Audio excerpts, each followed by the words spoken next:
Hello, everybody. Welcome to It's a Long Story, a place where we roll dice, we tell stories, and we create magic. We are here with most of our friends in the Wreckless. Everybody take a look at your camera, wave, and say hi. Or excuse me, say R. Howdy. Yeah, or howdy. Yeah, I guess it depends on where you are now. Sorry, Yeah, awesome. Welcome. For those that have no idea what this is, hi, we're a D&D live stream that runs every Monday, Tuesday, Wednesday, Thursday, and Friday. Having this many parties living, existing, and breathing, for those that do, in the same homebrew world, the wonderful, beautiful world of Astera.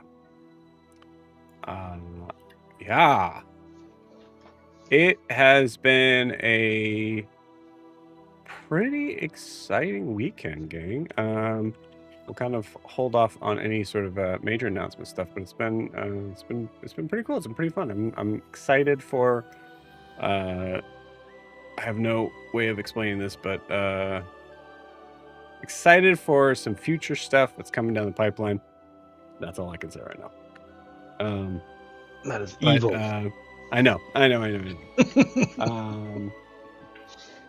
But yeah, it's gonna be cool, I think. I guess with the only real announcement I got for this week for now is that for those who have or have not, you may haven't seen our Brasslight campaign, which is our Thursday night steampunk campaign. Matt will be moving on from the campaign as there's some schedule sort of conflicts, things like that. So we're going to have an open spot in the Brasslight. So if you're interested in one, joining kind of the family of Astera, two, interested in playing Thursday nights, and three, ready to be a good old cowboy or girl or whatever. It is Western steampunk. Awesome. A lot of fun stuff going on in Abravar, some of which we'll actually see and find out tonight. Some of our party is also there. Yeah, that's what you get with the Wreckless, a little bit of everything. That's right. Wreckless, a little bit of everything right now. Cool. So if you are interested in possibly joining, you can reach out to me. I'll be putting some stuff out hopefully this week on that, but you can reach out to me either from the Instagram and TikTok we have down below here, or also at startplaying.games/GM/it's a long story. I think I still have that slide. I'll pop that up on bringing this up, as it is it will probably fill not to put myself in too much of a hopeful thing, but the last one filled up crazy fast. So if you are interested, please reach out. Let's see, other than that, I don't know what is my computer slow as heck. This one? Probably this one. Hope it's this one. Not even changing for me right now. Cool. So moving on with the announcements as that's going on. If you are interested in supporting the channel and supporting what we have going on here, you can do so in a couple of different ways. One, like and subscribing where you're watching this, whether that is on YouTube or Twitch. Check out our Instagram and TikTok down below, right down there. Thank you very much, Drew. At it's a long story _TTRPG. And then lastly, just saying hi in the live stream. We really love just seeing people drop in and say hi, and whether you like what's going on or whatever. But yeah. So that's how you can support. Thank you in advance for that. That is it. I'm sure I'm forgetting some stuff, but hey, that's how these normally go. So before we jump into tonight's session, with our Abravarian, Ariscaran, Ravens Rockian group of crazy heroes. We need to get a recap of where we left off. So, Robert, please take it away. All right. Last session we had Riaris and Kaelinor found themselves at the whims of a tiny little girl who seemed to have something about her that made them fear her. She was a bit dangerous, to say the least. They also ran into a sister of hers who also was more than what met the eye, and there was some semblance of undead. There were some fangs involved, a terrifying creature in her own right. And then they met the kindest of the trio of people left in Raven's Rock, the Den Mother, who had some words for them. She some words of wisdom, and she also seemingly helped Kaelinor heal her ankle, but at the expense of her own life force.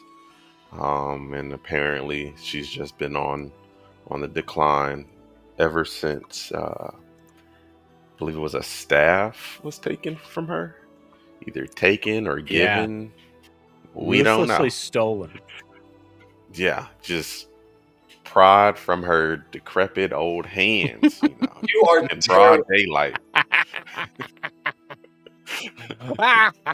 Okay. So that's where we left Kaelinor and Riaris. Carr and Zed uh, still at odds. Um, Unbeknownst to Zed, seemingly.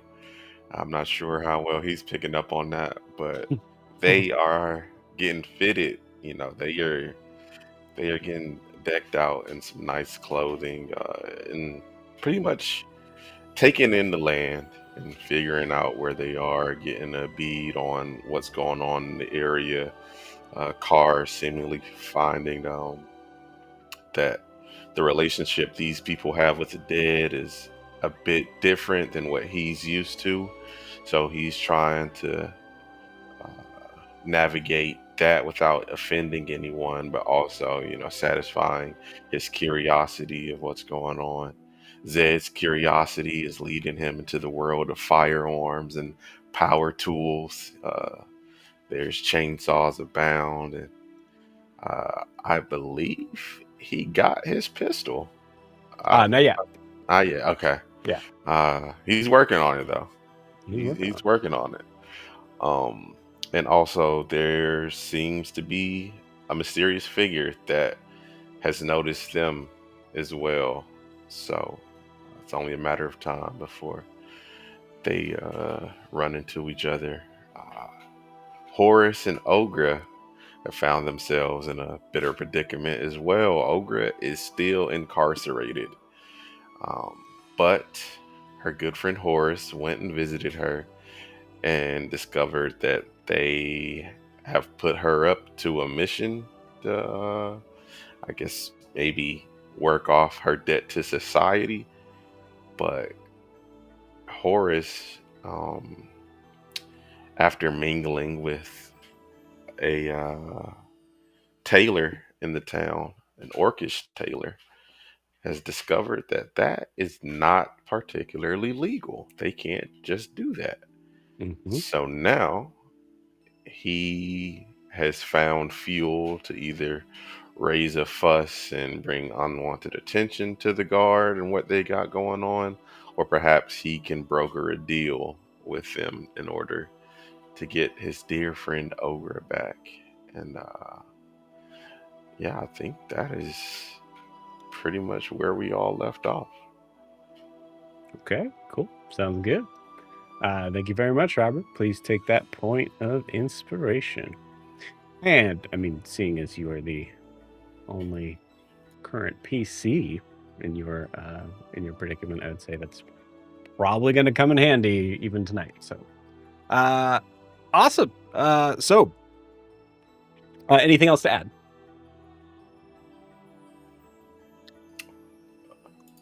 The staff wasn't stolen. You don't know that. That's not what I've been told. Are Yeah, you talking Very rudely. Jack or Car? Because I used Jack's voice. The I heard from what I heard. the little girl Why said would she lie? I mean, she has no reason to. Okay. She's very warm and friendly. You know why? Definitely warm.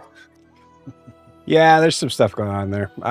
Cool. So, yeah. Anything else? No. Feel free to interrupt me before I finish this sentence. Good. Cool. You guys. Oh man, you guys ready to play some D&D? Yeah, I'm ready to piss Car off. Let's play some D&D. Let's play Or experience some D&D.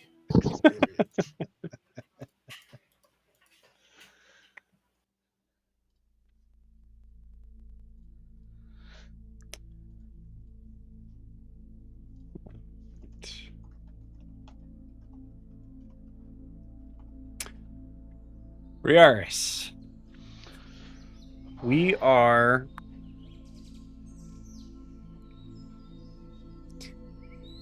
zooming in from an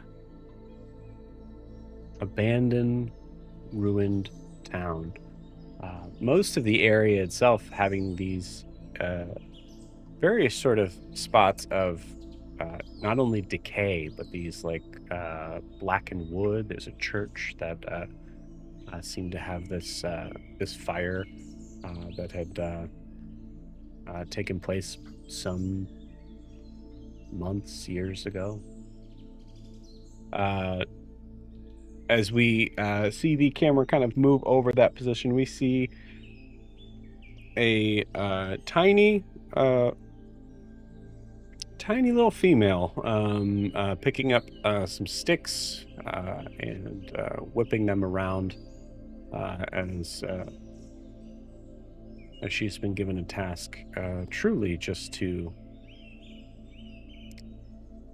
separate her from the rest of you for a moment.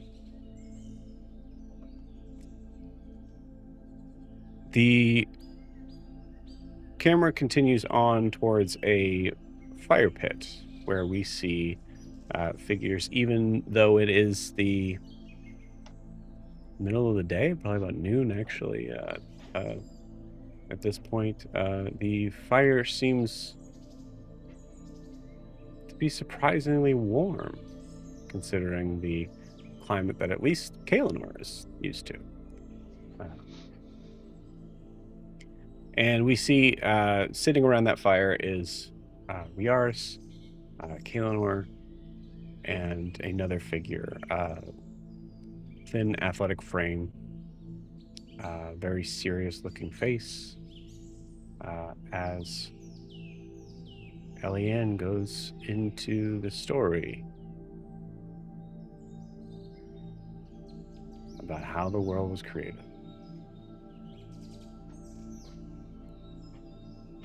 To summarize, because truthfully, above board, I've done the story about maybe 5 times now. What you hear over the course of the next 10 minutes is an understanding of a story that is built upon concepts of the world starting out as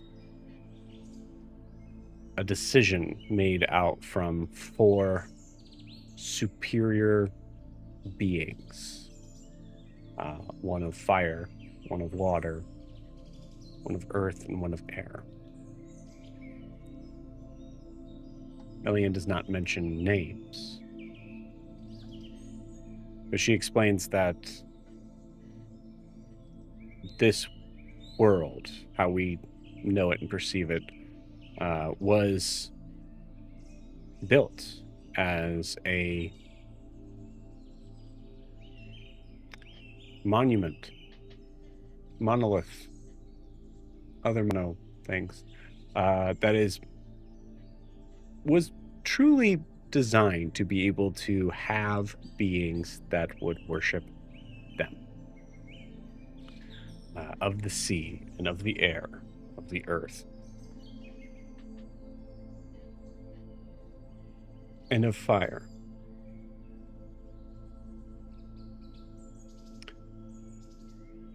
As a lot of stories go with giant, all-powerful creatures working together, oftentimes there is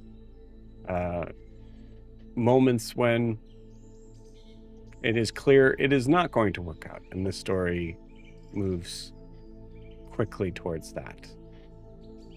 Eliane explains that at some point in time, these gods, these primordials, turned on each other, using the creatures that they had designed and helped evolve and cultivate to fight against one another. A war that was not fought by these gods, but by their creations.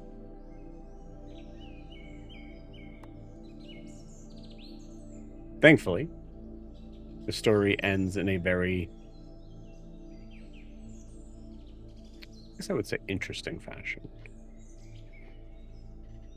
The creatures of several of these elements decide and meet in secret and decide that the only way things are going to work out for them, the mortals,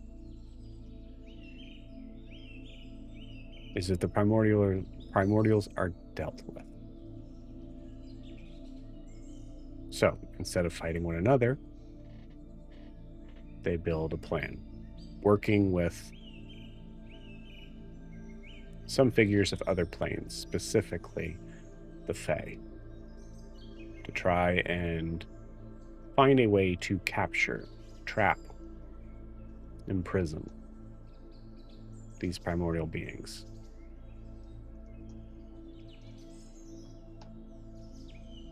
What has been made clear is that however long it took for that to happen, it did happen. And the only creatures or creature that was given the task of putting them in locations and knowing where they are was the Fae.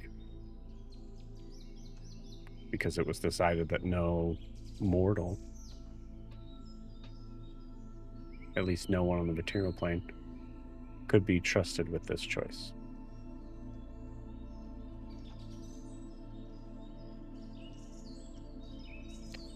Eliane finishes the story. And so that is, I know what it sounds like, but there have been a lot of stirrings and reasons to think that they are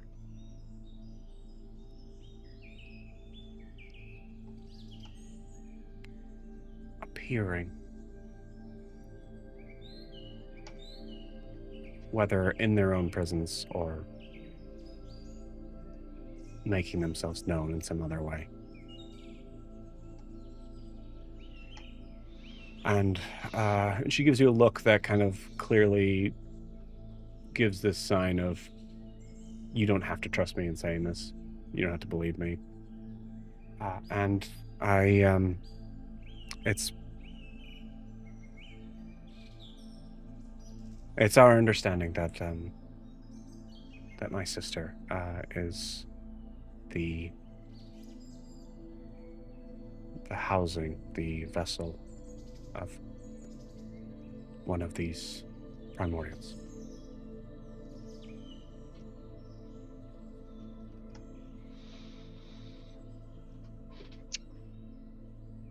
before I respond, I think Riaris was taken aback by that. Does Riaris have any? Would he have any history of this? Would this have been passed down through his people at all? And then, That's a yeah. good question. Give me a history check. 8. Okay, cool.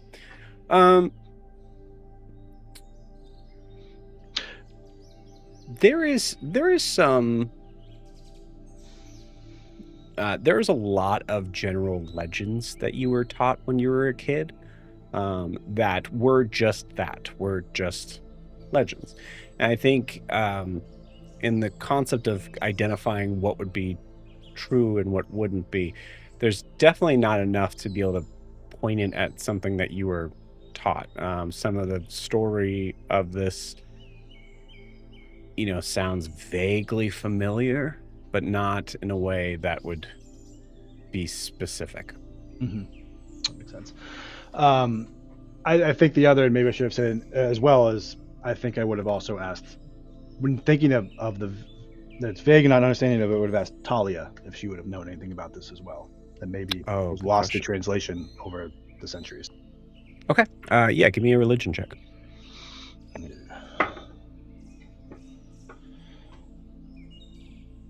That's another 8. Okay. You also haven't talked to Talia in a while, right? Not in a little while. Nope. Yeah. Nope. So, as you kind of like, what do you say? I think I would. Talia, does this make any sense to you? Have you heard of this before? Sounds like legends, but not. Is it going to be real? Oh, okay. So you're talking to me now? I was shouting in your head for the past, I don't know, whatever would be considered to be hours in your side. No, I don't. It's probably lies. Okay, well, thanks, and sorry if I didn't hear you while hurtling through the sky from the moon. I was preoccupied. Apology accepted. I have no idea what you're talking about. Okay. What? Okay. I think looking at Eliane and then kind of looking at Kaelinor to see if anything rings with her about. Definitely not. That's an interesting story. I can't say I've heard this before. Yeah. How do you know? I mean, she seems. I could tell that she's not alone, but that's a big weight you're putting on her shoulders. How do you know? Roll me a d20 and add your charisma modifier. If by add you mean subtract, I'll happily give you a 5. Rolling hot. Yeah,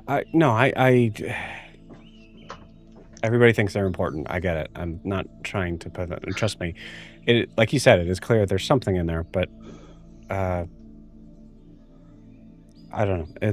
There's been. I knew this story when I was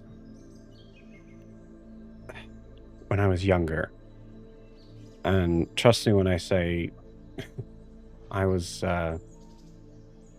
sure it was just that. But you don't need to trust me at all. I don't. It's not that I don't trust you. That's certainly not it. It's that where I have been, we have been dealing with our own big problem in getting answers, and this is new to me. I mean, what you've said is legends, but I'm from a people where we know legends can often be real. So it's not that I don't trust you. I'm just kind of trying to take in that information. That's, I mean, what does that even mean? I mean, what? How did? So, yeah, go. What are you dealing with? Well, I'll kind of give a sheepish look to Caleb, and then, down in the Isles, there's a group of people that believe in a being that will come back and devour the world, and as well as another being that wants to drown the world and, I guess you could say, reanimate it in her own image, which isn't great. So, a couple other into the world things, and then the reason why we're here is perhaps the third thing that we're dealing with, the people that we can't talk about. So go back. Hold on. Go to which one? Figure that is trying to drown the world. I guess I'm not sure she wants to. We know her as the Sea Witch, and she seems to have an affinity for undead. I don't know if you have a lot of experience with that, but yeah. Yes. No. No, not in the way you're describing. Oh, okay. Okay. Yeah. Yeah. That I feel like you kind of get the reason why I'm asking. I do. I have immediate questions if there's similarities between what you talked about. Before 15 minutes ago, I didn't know about rods of creation and the primordials. That's not something that I guess I thought was real. You think of the elements, and the elements are the elements, and it's fun to personify them, but it's not fun. The others seem to be pretty sure that this one's real. Did she do this? And I'll kind of just motion around.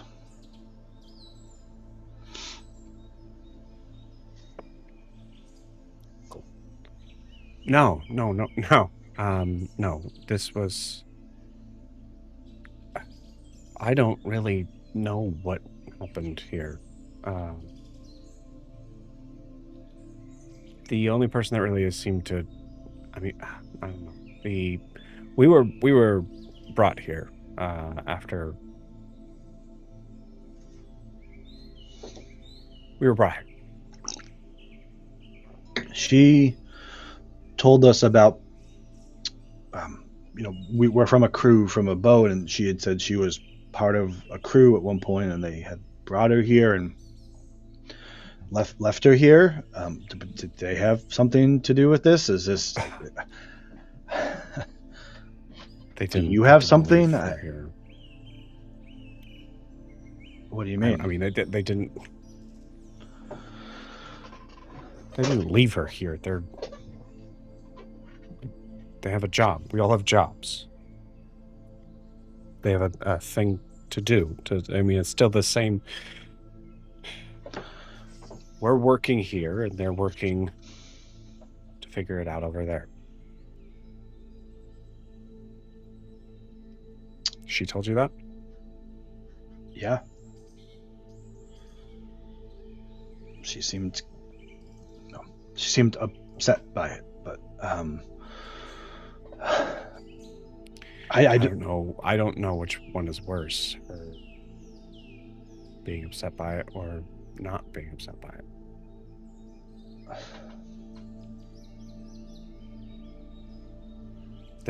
There's been times when she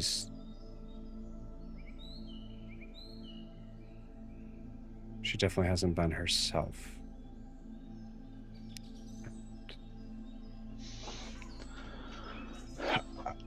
I don't exactly know if I should be asking, but is there anything, spirits? Is there anything we can do? What is your plan? If the things you say are true, whether I want to believe them or not, are true, she can't just be here. What's No, it's the safest place for her because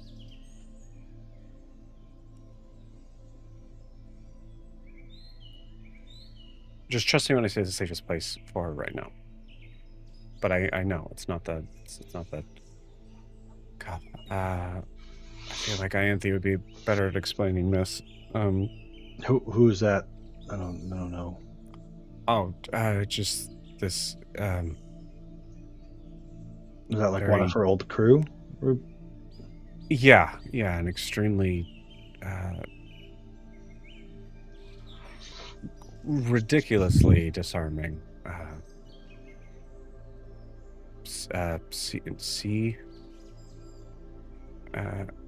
elf or what? I don't know. I never. A sea elf? I know a sea elf. She does small. Oh no, she's like, and Okay. Well, anyway, you see her get a little red in the face. She's just, yeah. I mean, she's like, she's taller than me. You knew her well? I know her. What are you asking me? Doesn't. I don't know. The same question I asked before. Whatever we can do. Ianthe isn't here unless you can bring Ianthe here. Then I'd be happy to talk to her. But no. But maybe you could go to them. Oh. Okay. I mean, maybe. Or where are they?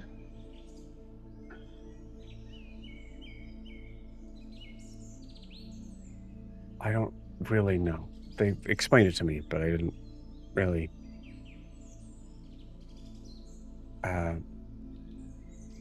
Do you have a way of communicating with them? I mean, if they're working on their problem and you're working on one, right? Is there a way? I don't. Okay. I say that I have a crew elsewhere and I have no way to communicate with them too. I'm not giving you any shame. I'm saying I don't. And she just points towards the cave. Oh. And it's just, not a great time right now. We're really grateful for what she did for Kaelinor. I hope the cost isn't higher than we can repay. It's her choice. It's always going to be her choice. What would your choice have been?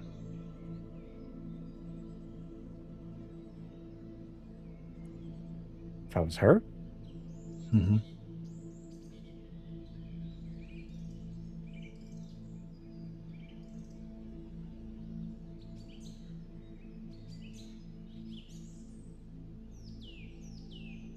I don't know. I don't know who I would be without her.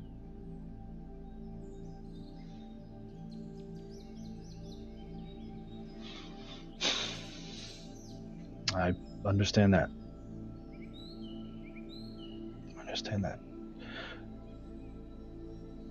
What's her? Is she like your mother?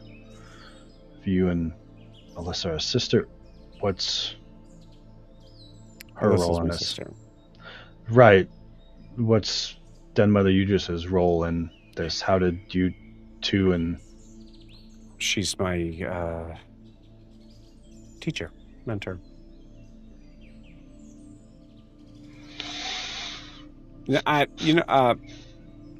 Yeah, she's my family. Yeah. Sure.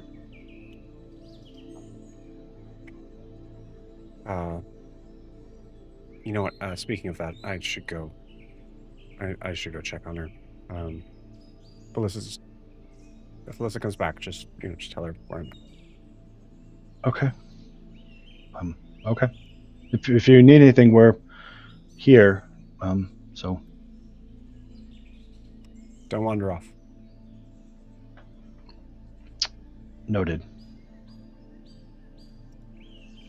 A few minutes pass. I think Kaelinor kind of like, there's definitely a moment in conversation where Kaelinor will be like, so that was interesting. So what's a word for it? Yeah, that was.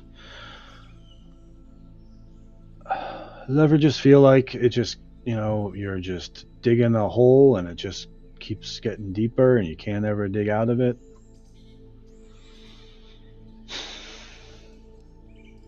No.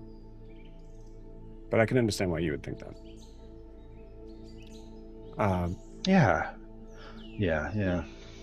Well, would there... Do you think there's any connection between their story and us? I want to say yes, but my feeling is no. Through all, when I died and was coming back and I saw all the variations and still see them, nothing. I mean, Jan Memoria is there, but we've learned she's just a different version of Selma. She's a different version of Sylvia.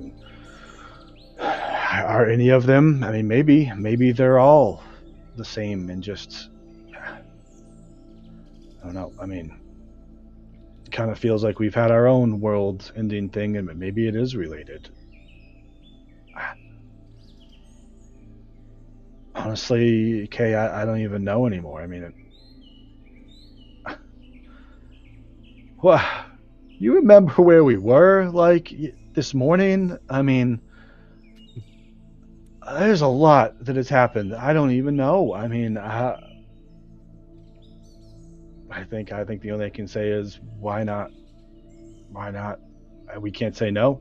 It's crazy. And if I feel as strong about meeting Horus and the fate that drew us together for no reason, how can I not feel the same way about why we fell here?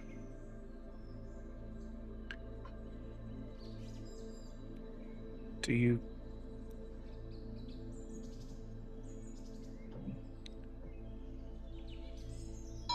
They're alive, right? I have to believe so. It's not have I believe so, yeah. Yeah. Roll me a persuasion check. Or deception. Good call.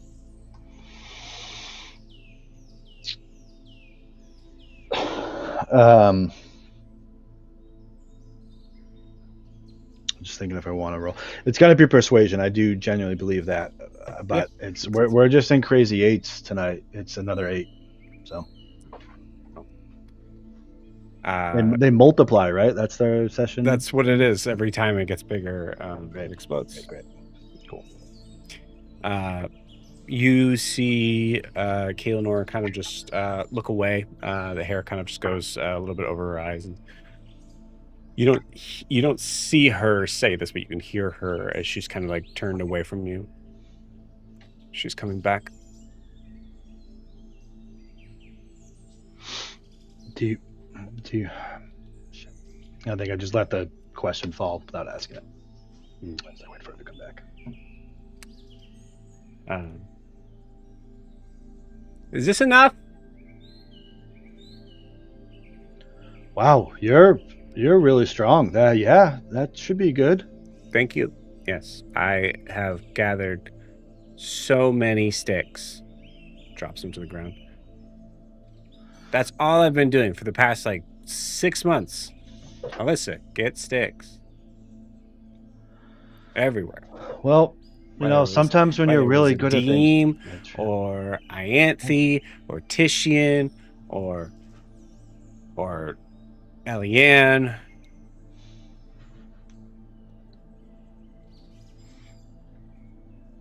I'm a very powerful sorcerer.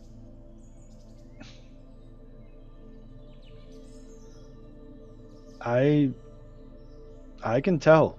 I'm not much of a powerful sorcerer, but even I can kind of tell that. When I was growing up and being trained, I was always told when I had to move piles of rocks a lot, it said, well, you make a mountain one rock at a time, and you make a fire one stick at a time. It's an important job. You mean a mountain? In a manner of speaking, sometimes, yeah. I could do that. I don't doubt it. But maybe what you need to do in the moment for everybody is pick up sticks, because, to be honest, you picked up way more than I would have picked up. Way more. And that means we won't go cold.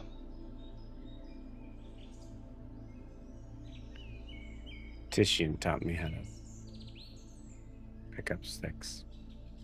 And then Adim said to me that was a stupid way because it's less efficient. Oh. So. Sounds like I would have liked Adim then. Was he one of your old crew members? You probably would have liked Adim. I don't think Adim would have liked you. Oh. Well, that happens. You can't get along with everybody, I've learned. Very few people that get along with Adim. Oh. Did you get along with him? Yeah. Oh, yeah. We were like best friends. Our best friends. That's awesome. But yeah, I'm super powerful. So, if you need anything. I appreciate the gesture. If I think of anything I don't even know where to begin to ask for someone so powerful. I wouldn't want to trouble you. So if I think of anything, you need a mountain? No, that sounds good, but no, I don't need a mountain quite yet. Someday though. Okay, good. I don't know if I could do that one, but okay. You don't need anything?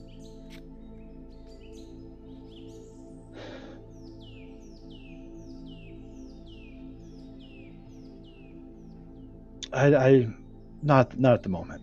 No. Because I'm allowed to do stuff if you asked me. Oh, that's good to know. No, I'm not that worried about it. Your sister seems to have a lot of trust in you. I know she doesn't seem like she does, but she does.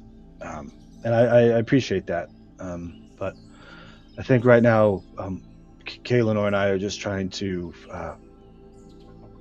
gather our bearings a bit. And so maybe when we do, we'll I have a wand. Oh. Wow. What does that do? I don't really know much about wands. I'll get it. She goes to go get it. As she's going to go get it, you hear her continuing to talk, as if you could hear her. As her voice sort of trails off for a moment, she goes, "At one point, I almost threw it in the fire because I thought it was a fire stick."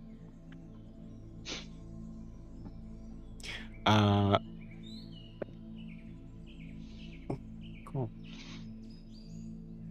Kaelinor,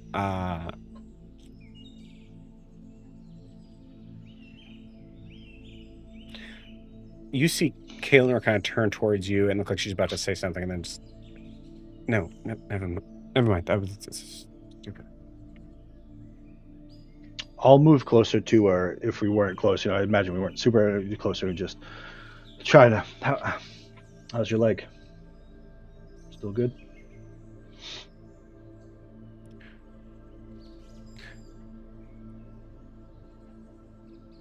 She might be able to.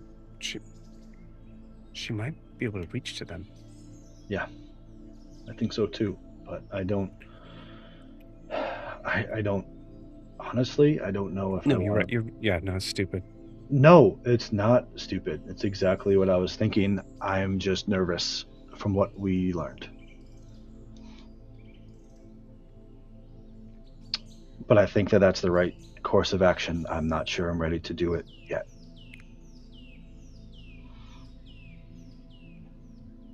Maybe we just settle just a little bit further.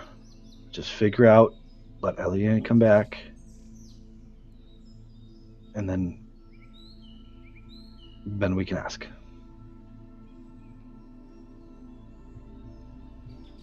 Does that work? Does that make sense? Yes, absolutely makes sense. You don't sound very convincing. Thanks. Nope, that makes absolutely the most sense. We should be Okay. Come on. focusing on it and then thinking it out and making a plan and then taking our time with the plan. And Who should we contact when she comes back? Carr, right? It's got to be Carr. Or Horace. Maybe he can contact the others. I don't really know what he can do, but I would rather know that Carr's alive. Yeah. No offense to Horace, but yeah, no, 100, absolutely. If Carr is dead, he probably would have haunted us by now, though. But we should probably make sure. Or Ogre. God.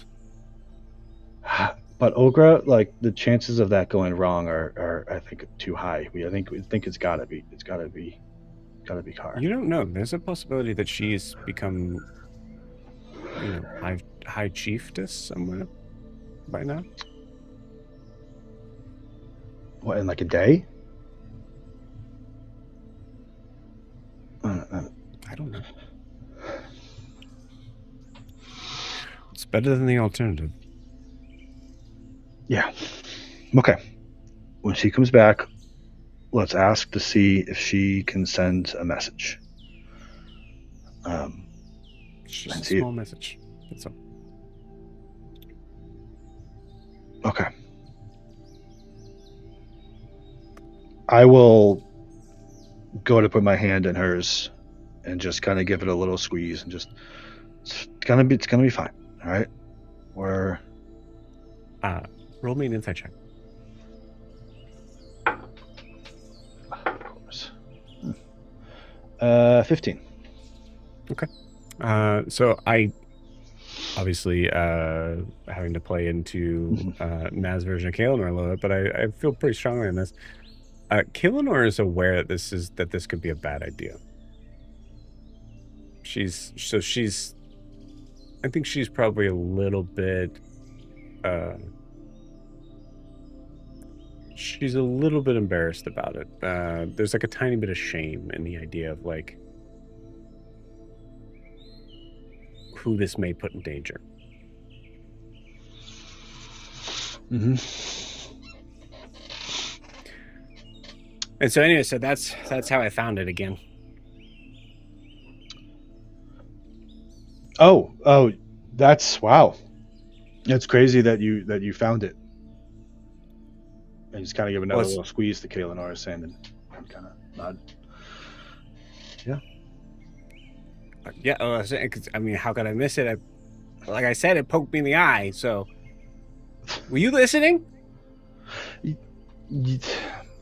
You walked away. I didn't follow you. I'm sorry. Oh yeah, no. Yeah, you're supposed to stay out there. Okay. Yeah. Anyways, poked you in the eye. A good way. Wow. Does it look anything what does it look? Anything special? It looks like a stick. There's a part of you that Riarish, you're like, is this a 12-year-old child who is showing a stick and pretending it's a wand, or is this actually a wand?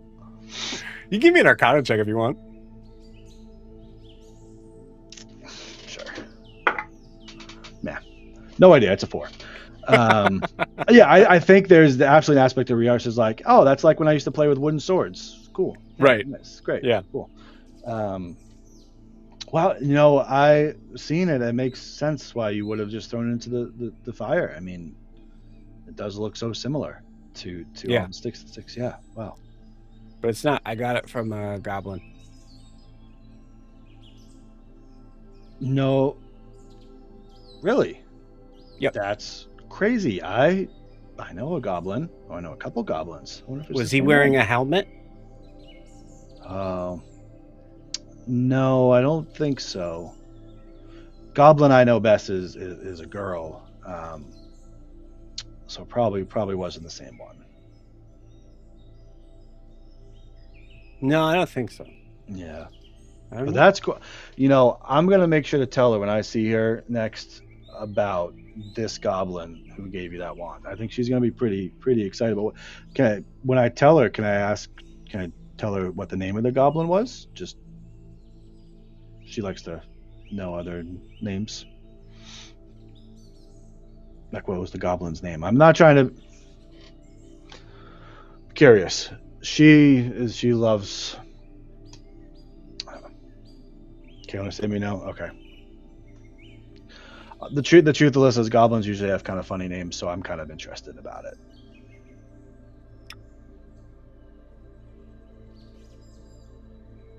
Wasn't a funny name.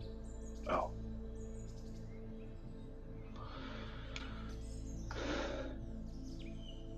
Fair enough.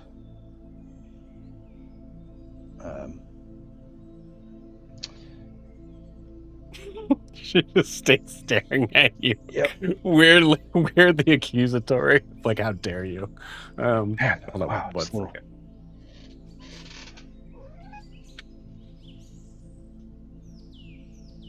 Haven't been immolated yet. You're doing great.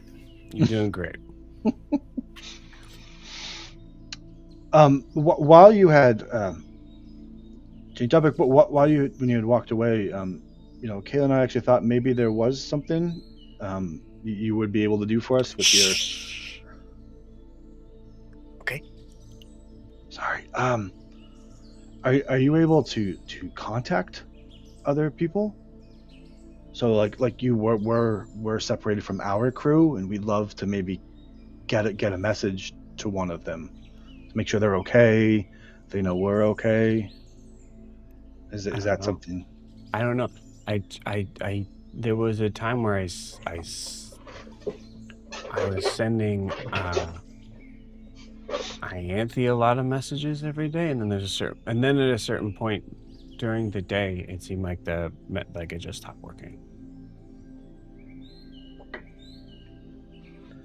So like it only worked at night, or no, like all of a sudden at one point after. So I had been doing it, like I think it was like the 7th or 8th time I had done it that day, and then all of a sudden it seemed to like not work.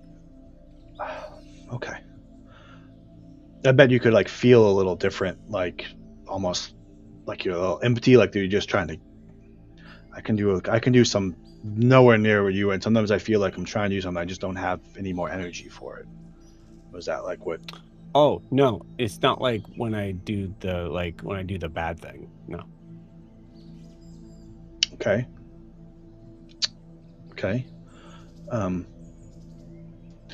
Do you want to? Sorry, I'll keep my voice on. Would you be willing to try? If not, that's okay. I don't want you to. Yeah. Okay. You want to talk to Ianthe? Maybe. But I don't know. I was hoping you could. I don't know how this works. If I told you a description of somebody or their name or something, would you be able to reach them that way? I don't know that you've met this person before. I don't know. Let's try. Trying new things is fun. I always like trying new things. Yeah. Okay. Yeah. Okay. Do you need your wand? You got it? Okay. Okay. Wait, there was that. Okay, that's not one of the sticks. I got confused. Okay, sorry. I'll just. Oh wait. You're the master. Okay, nope, you're the one that knows. I don't know what's one. Okay.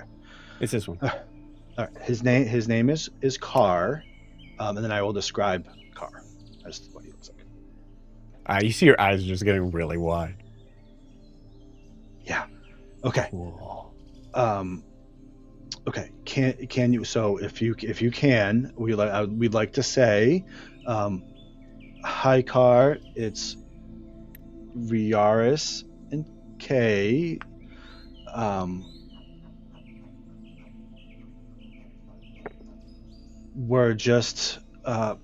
We're okay. Wanted to know how you are. It's anything else? Okay, we should say. You Yeah. Where are you? Oh, yeah, that's a good. Yeah, and ask him where he is. Yeah. Okay. Do you want? Should we write that down? No. Okay. No, I don't like reading. That's fair. Hi. It's Kay and Riaris. What was the next thing? We're doing okay. We're okay. Hope you're okay. And where are you? Hope you're okay. Where are you? Got it. Okay. Nailed it. Perfect. All right.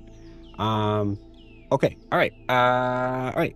Stand back. And she she just she gets up and kind of walks about 10 feet back. Okay. All right. You can do this. You do this. Got this. Just do what. Just do what. Just do what they tell you. Just do what they tell you. Just focus and you just concentrate. Okay. Nothing bad's gonna happen because you're concentrating and you're gonna do it. Dan, roll me 2d20. Am I adding them or just telling you what the numbers are? You are adding them, actually, yes. Okay. The first is a 7. The second is a 20 for 27. Okay. Interesting.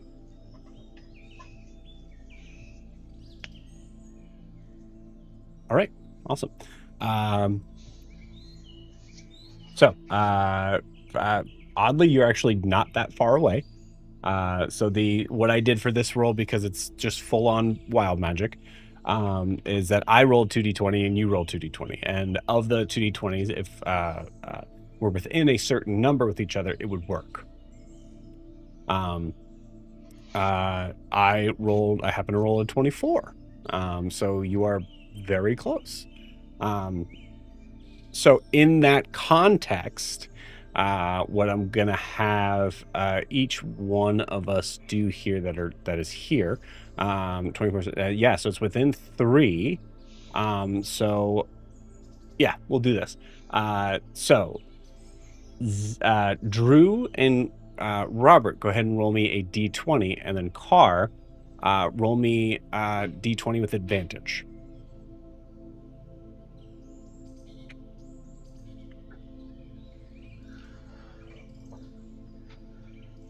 That is a 19 on a straight roll. Horrible. Great, thank you. I thought it was good. My highest of the 2 rolls is a 16. Okay. I also got a 16. All right, sweet. Cool. All right. Okay. All right. No, I think I got him. I'm gonna say those things. Okay, here we go. Shh. Here we go. We'll pause you there.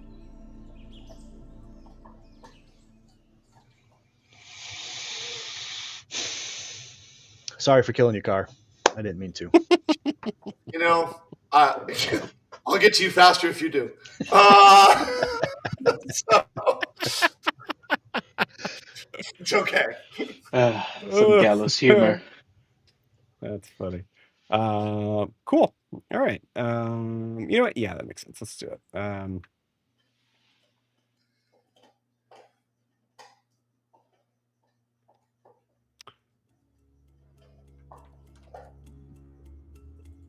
Car.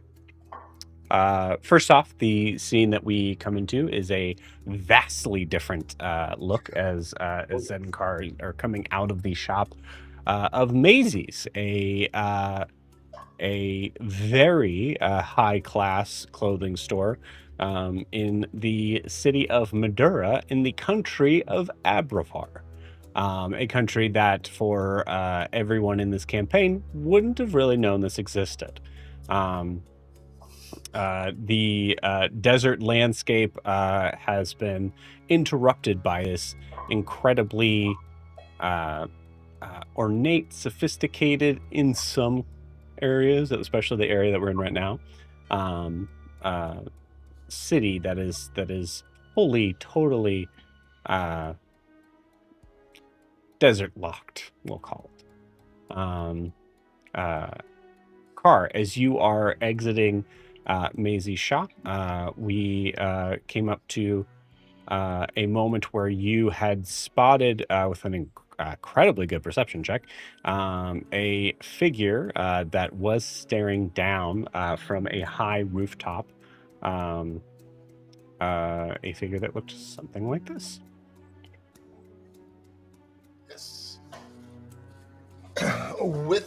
May I ask you a question? Sure. I was going to wait for you to tell me no like you usually do.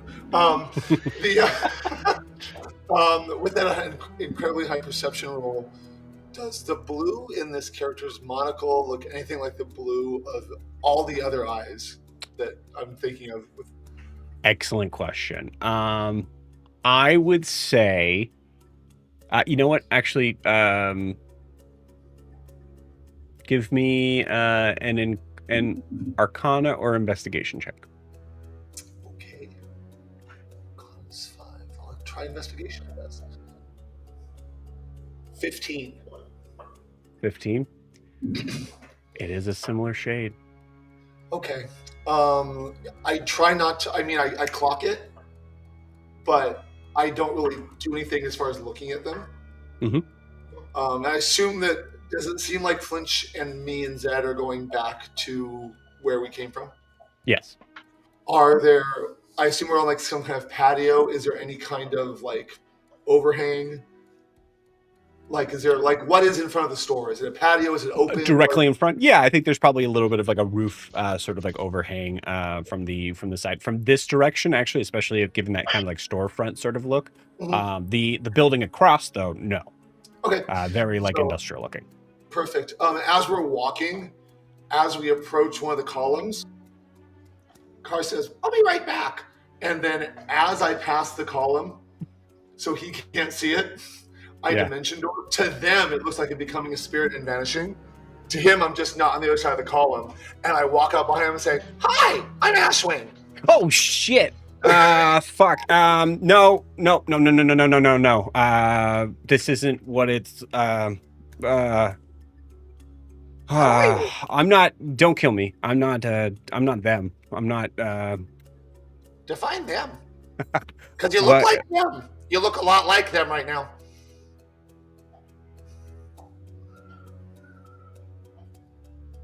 Who are you talking about? Talking about you, looking like the people. No, who are you? And you see the look of this person, halfling size, actually very, very small. Could he have been one of the ones I didn't recognize that was from a greater distance that I saw in my vision? It's possible. Yeah. Okay. The figure seems to go from a state of full like hands up, don't kill me, to now being extremely interested past the point of danger as he gets really, really close to you. And as he gets closer to you, Car, you see it, the blue around his goggles is hiding some sort of eye color behind it. You can see an iris and a sclera and all that. Who? That's less important. I've told you my name. What's yours?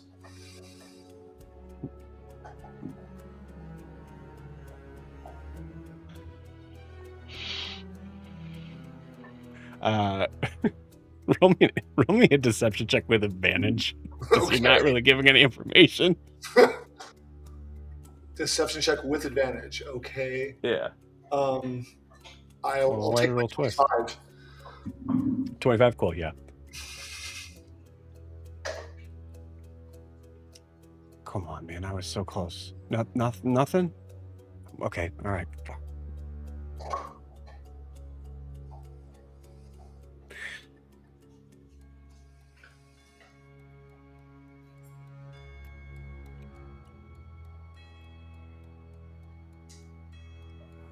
So you're just gonna stand here silently after spying? I'm sorry. What was the question? What was the question that you had for me? What is your name?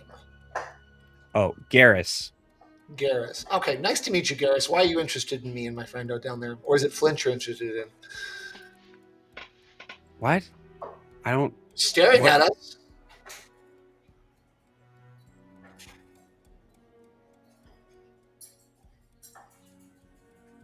Why? Z. Your eyes aren't. Aren't what? Are you hiding it?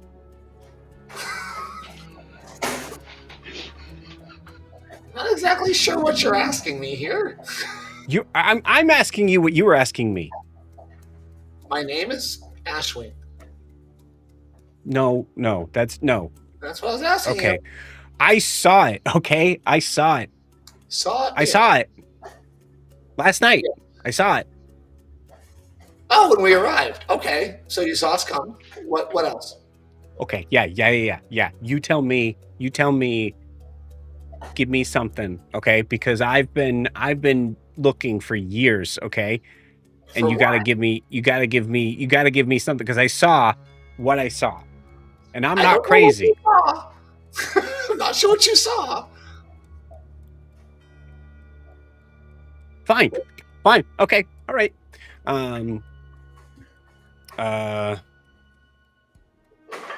Okay. All right. That's how it's gonna be. I Fine. don't know what you mean. No, it's okay. All right. Goliath. And you hear this halfling, seemingly young halfling, call out for Goliath. Carr, what is your immediate response?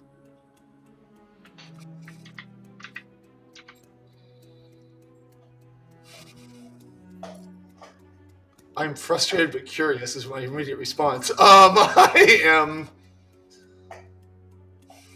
Is this an initiative factor? You tell me. How many people are near? How many people are within 20 feet of us? Right now, it just seems like you and him. Great. I cast sleep at 3rd level. Okay. How many d8s is that? That is. See if it works. It starts off with 5d8, and it's plus 2d8 for actually. So 2, 4. So it's 9d8. Okay, go ahead and roll them. Okay.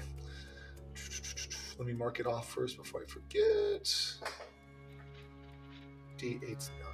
4, 8, 2, 4, 5, 6, 7, 8, 9. Not great. 42. Okay.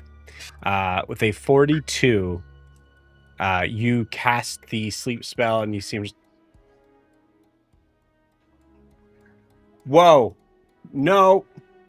Okay. Stronger than I thought. Okay. And I literally just walk off the edge of the building. Okay. As you do, you do see out of the corner of your eye, you see this like strange sort of like. Actually, give me a perception check.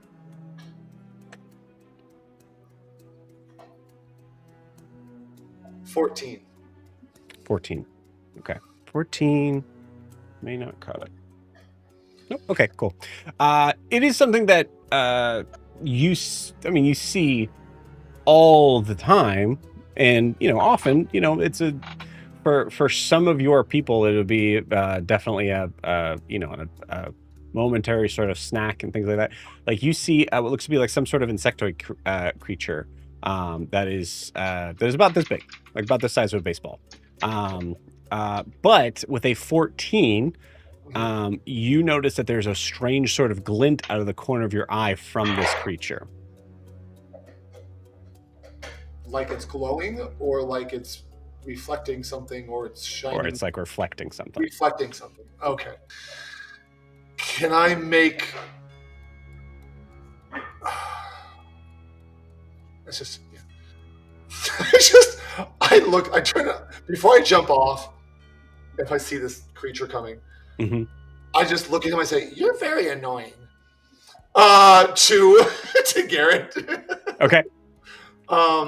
But I take a step to the edge of the building, and I say, "You're very annoying," and I just step down, and I cross my arms, and I wait. You see this strange sort of bee land exactly like the picture on the. You don't even know me. You don't know me, but you're spying on me. Goliath. Show him. And you see this tiny mechanical insect creature.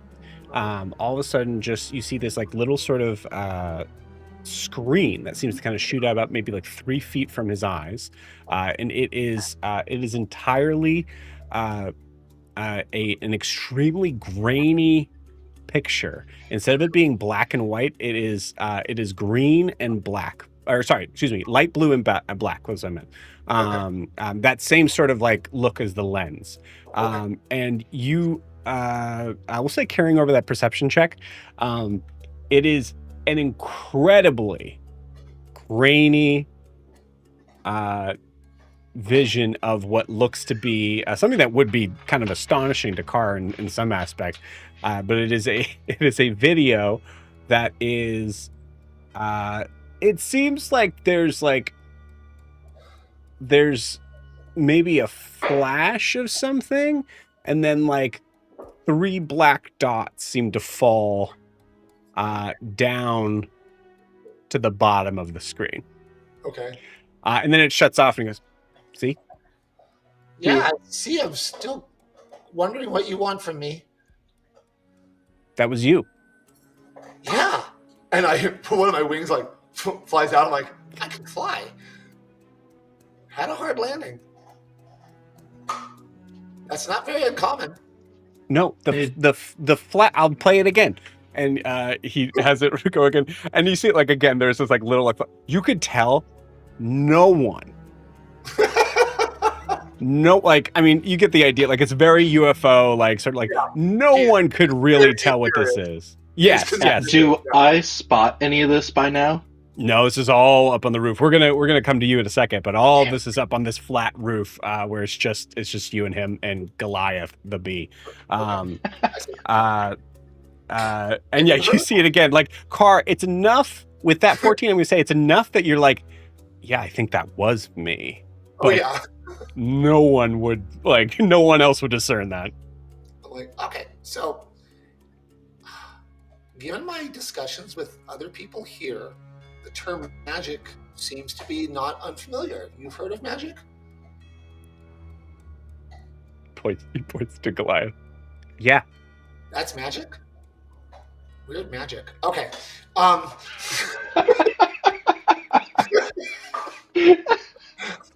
That's magic. I'm gonna roll for the psychic damage you just did to him. You just did 15 psychic damage to him. God damn, emotional damage. I said, okay, well, for lack of a better term, that's magic. So what you saw last night was a failed teleport spell that I was a victim of, and me trying to subvert it so that my friends and I didn't die. There's really not much more of an explanation than that. So, I mean, if that's all you're interested in, that's why you're following me around, awesome. But there you go. Unbelievable. Roll me. I can't believe I rolled what I rolled. Go ahead and roll me a persuasion check. Okay. 25. So here's like, so you get the vibe of this figure, right? Very conspiracy theorist, but like there's also a level of like you're able to know like he's got some truth. Like there's some sort of things that seem to be kind of like on the surface. Well, like I get the impression he knows more about what actually happened to me, or suspects he knows more about what happened to me, but I also don't want him dying. Yeah. So yeah. You think it is a little bit of that. So in the idea of like a conspiracy theorist brain telling them that they're wrong, DC starts at 20. Okay. Right? Like that makes sense. Like DC's going to start at 20. Like to convince them that they're wrong. No way. I rolled a nat 1. and I rolled a 25. So he rolled a 21. I was adding whatever I rolled in the D20 on top of that. He rolled a 21. So yeah, you see him. You definitely see him start to kind of like stammer and deny, but you can see him deflating before your eyes. I said, I'm sorry to ruin your theory, but there's not much point now. But it was the same color. It was that same blue that I saw years and Oh, you've seen the color before? years. Maybe that would help me get home. No, it wasn't. It wasn't like that. It was. So you don't. Okay.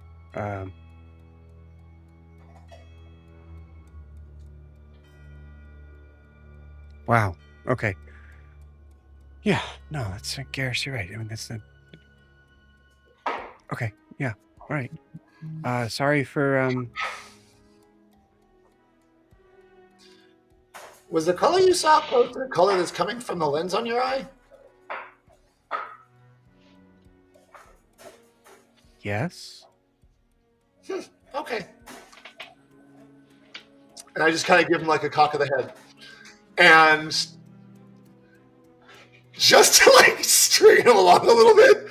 I'm gonna say that gives him advantage. I think like that's enough. Like that's such a specific, and that was an 18. Cool. So 38. Okay. Wait.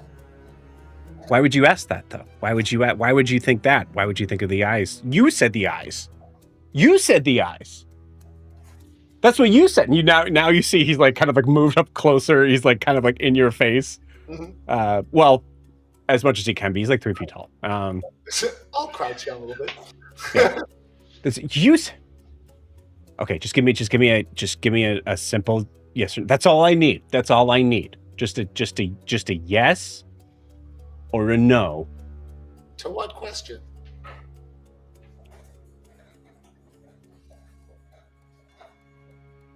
You've seen them.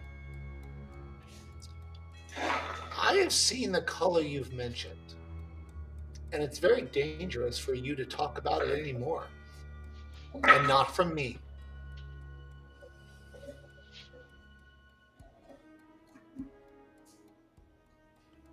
So I'm going to really suggest to you that from now on, if you go down this path, you choose your words carefully, whether it's with me or somebody else, because otherwise I may be speaking to you from the other side.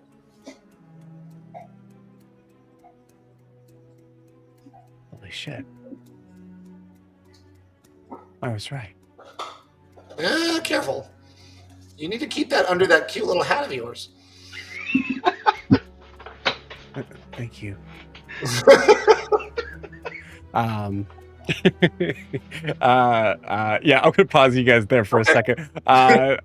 Zed and Flinch, you guys are we'll backpace a little bit. As Flinch just kind of turns and looks at you and goes, Where did he go? I can't wait till we get to an underwater village and I can do that shit to them. Cool.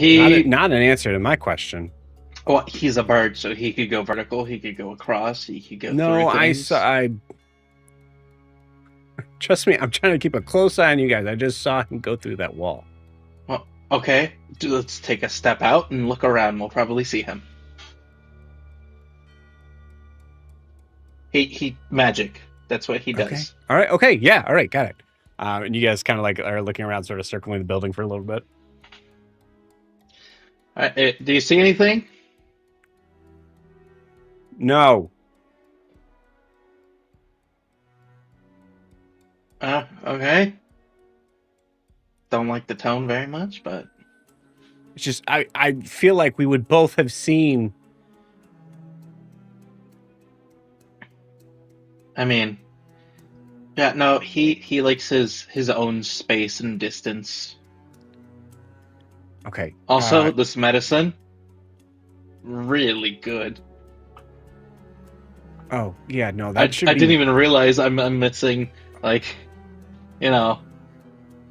Yeah, that should be wearing off pretty soon. Ashwing. That's not his actual name, right? No, Okay, it's great, called. good. Oh, okay. Ashwing. Do I hear that? We'll say at this point you do. Okay. I'm like, I'll be right down. And I'm like, look, Garrus, that's your name? Yeah. Awesome. I'm Ashwing. I would love to pick your brain a little bit more about some things because I need to get home. But right now is not the time because my friend down there is going to get concerned about me. So, do you know who Flinch is? The young lady down there? What? Oh, God. Okay. You're not picking this up. Ashwing, need go. Listen to. Hey, no. Okay, look, you gotta give me a little bit of credit here. It's been like 3 years, okay, and you're here, Right. Okay. and you're saying that I'm not crazy. I don't think you are. I think you're going down it. Well, I think you're crazy if you keep talking about it. Okay, yeah. No, I get it. Yeah, and why something that secret would absolutely be extremely dangerous, and there probably is a bunch of defenses that have been put around to be able to make sure that. Just people who will kill you.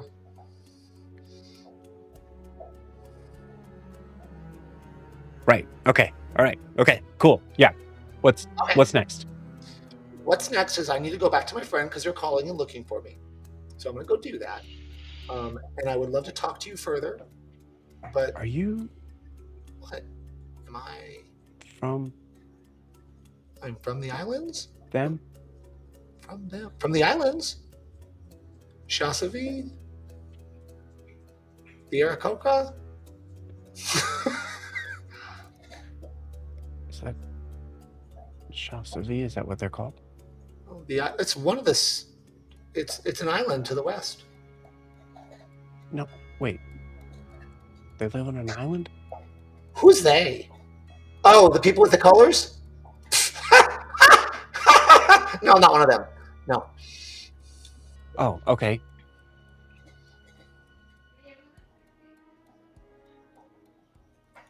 Oh, hold on. I really am coming. He's just taking a really long time to ask me questions. Okay, yeah. Who's he? Garrus! Yeah, and they call me the annoying one, and then they do this stuff all the time. Hey, who is Garrus? I don't know. I've never heard that name in my life. Great. You got some Could you- weirdos here or something? Look at you, man. You're blue. Could you tell Garrus that we need to go? That's mildly Good. racist. Did you hear that? We gotta go. I Have you to seen go. it? I'm just saying, you stick out. That's all. I know, but I still have to go. Sorry, that was flinch. And now we're back up there. Oh, okay. I'm sorry. Okay. Yeah, no. You stick out. Yeah. I stick out. You got metal sticking out of your face. How do you not stick out? Now that.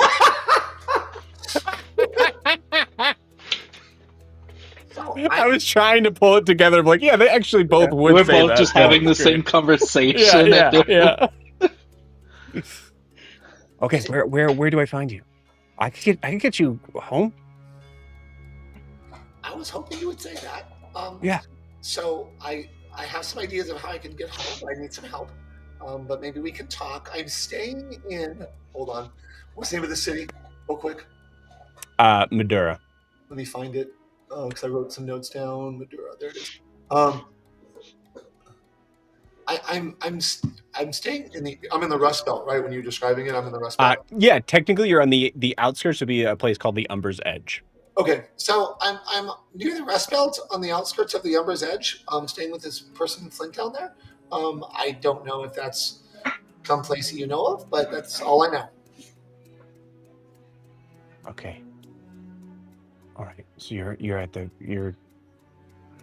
you came here from the islands to race grit whips? Oh, the big thing that helped me carry my friend. That's what they call that. I didn't come here to race them. I didn't know where I was going. Again, teleportation gone awry. Poof. Oh no, falling from the sky. Saved my friend. And the other guy? That. Okay. There's like,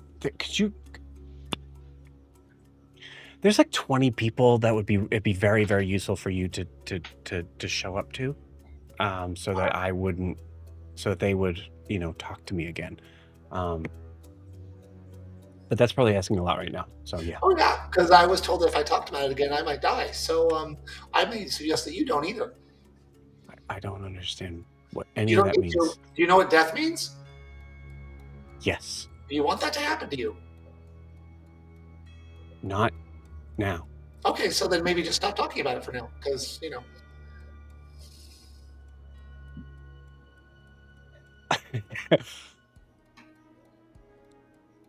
Yeah. Okay. Yeah. No. Yeah. Baby steps. Good boy. All right. so I'm gonna go back to my friend, my new friend. Although, and I grab his hand and shake it. It's very nice to meet you, Garrus. Your hand is like cold and talony. It's just feathers. It's feathers. And talons. Oh, okay. Yeah. No, that makes sense. Okay, like a bird. Yeah. Yeah. Anyway, where if you don't come find me, where might I find you?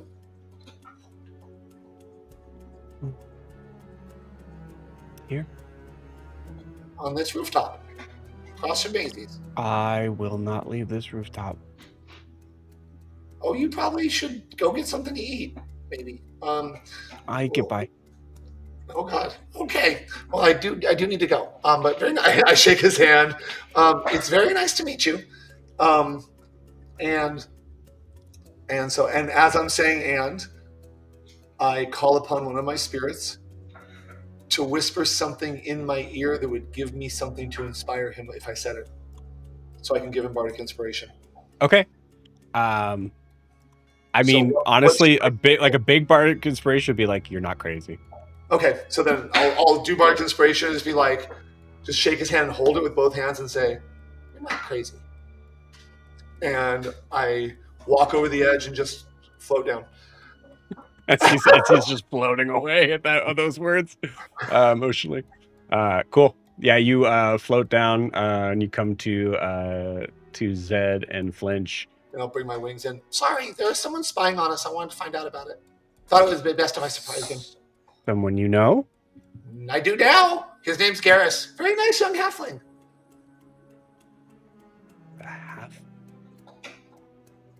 He's got a lens on his right eye. Both eyes. Blue? Oh, it's just that scene, yeah. Okay. Yep. Got lenses on both eyes. Glow a little bit blue. Has a. It looks like a mechanical bee named Goliath. I don't know. Seems like a nice kid. Okay. All right. Yeah, I'll remember that. He's a nice kid. Be nice to him. He apparently saw us fall from the sky and was curious about it. Did he make it? Make what? The bee?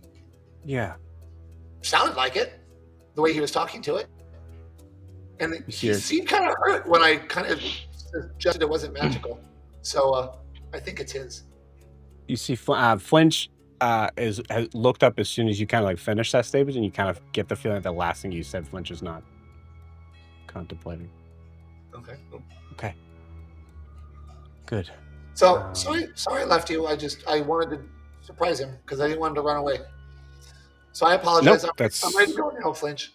No, that's okay. That's good. Yeah. All right. Let's go. You both kind of turn to start walking. Zed, you have not moved in the past solid minute. As you heard the voice of a little girl.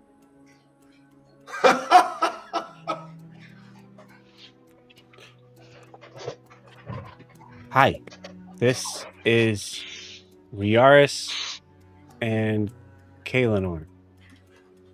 We're okay. Are you?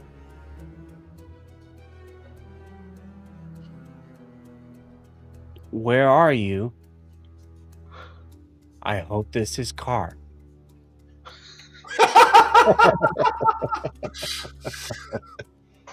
What? Hello? This is Zed. I'm missing a finger, if that counts for anything. I'm in some desert called, and then I say the name of the desert. I can't think of it right now. Like The desert's called the Umber. the Umber, yeah. Okay. The Umber. How are you talking to me in a different? You keep talking at this point, but you don't get any sort of response, and that's where it would cut off. I don't. How are you talking to me in another person's voice? Hello? Hello? The hell kind of bullshit was that? Hello? Now you're saying this out loud. Hello? Flinch. Hello? Hello? Start smacking. Hello? Ah! What are you doing? Guys, okay. You are the weirdest group. Somebody just talked to my head. Car. It was somebody in like a child's voice saying that Kaelinor and Riaris are okay, and they were asking where we were, or me, and they hoped they were talking to you, so I told them where we were. Oh, good. I'm glad they're alive. But that's all I got. I told them we were okay. I was missing a finger and where we were, and Well, hello? Oh God. Okay. Nope, nothing. Okay, all right. We need to get you guys back. All right. We want to be moving when the sun's up in the area that we're going to be going to. So where are we going? Somewhere new? No, my plan was to go back and wait until you guys have clothes that would make you less conspicuous. Okay. The person I met said he might have known a way to get us home, so maybe he'll come visit. Come visit? A way home? Yeah, that's what he said. How would he? Did you tell him where we were? Not exactly. I said we were in the where is it called? I said we were in the Rust Belt.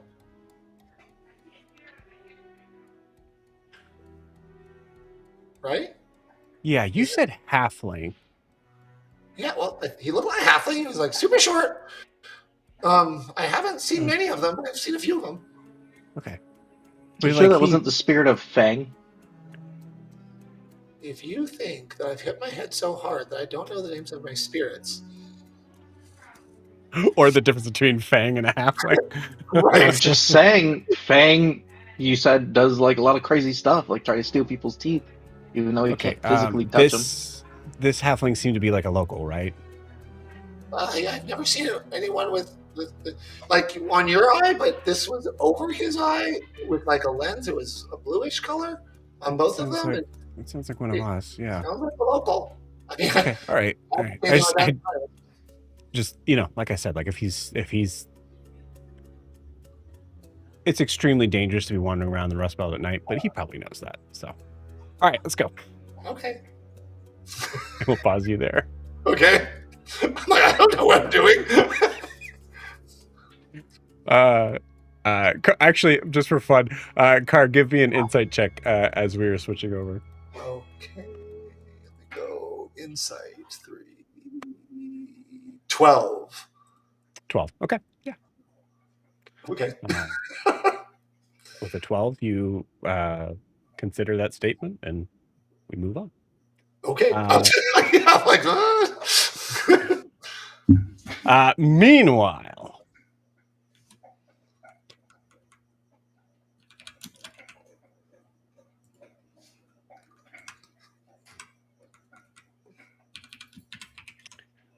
God, I'm trying to remember, where did we leave off with Horace? Horace is in the prison, right? I had a pamphlet with the laws. Yes. And I had just sat it on the desk of... I believe Brooke came out. No? My internet The went to captain of the shit, guard? so Oh, that's right. That's right. I sure hope she did. There we go. That's what I Yeah. was going for. Okay. So we'll go that route too. Dan shaking his head yes helps me out a lot. Okay. So yeah, so you see this Leonin figure has walked out of her office and is kind of facing you're friends with the ogre. Yes, we journeyed here together. Okay. All right. Just I got it. It's fine.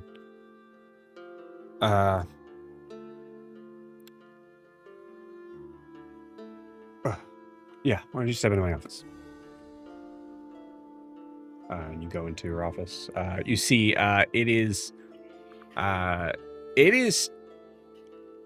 would say the only thing that really kind of describe the office in particular is that there's this large desk. You can see this figure. I mean, you see this pauldrons on this figure.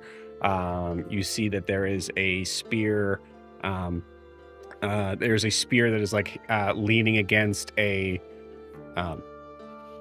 against a couple of like what looks to be like wooden drawers, essentially like file cabinets.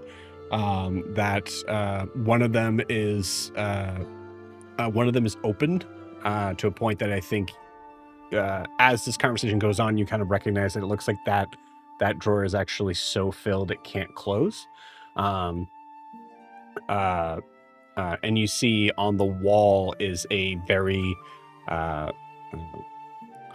battered looking round shield. Can I get you anything? Water, coffee? No, I'm fine. I just like take a look around, taking in the surroundings, and I say, "You must be very busy to be assigning assignments to prisoners." And I kind of like nod towards the overrun file cabinet.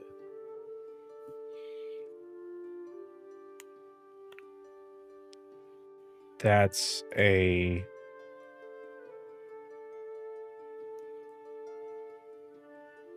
Yeah, I guess that's fair.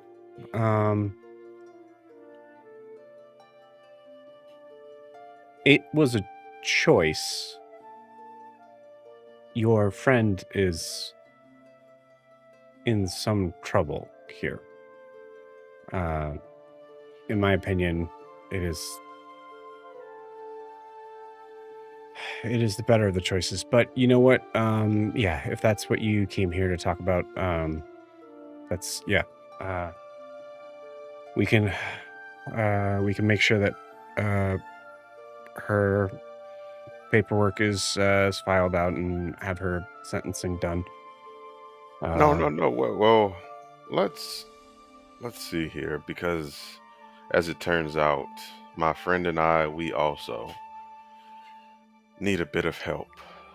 The circumstances of our arrival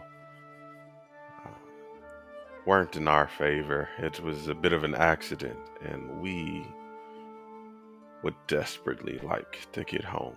And I do believe the only person capable of that help is the headmaster of the Ludus. That she gets up, goes to the door and closes it and locks it.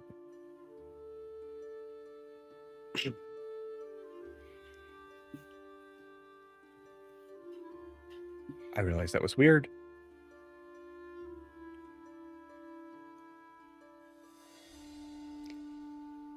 She unlocks it for a second. She goes, "If that makes you uncomfortable, we can you can leave now." That sounded... Are you all right? You seem nervous. Are you okay with me locking this door? I just give a nod.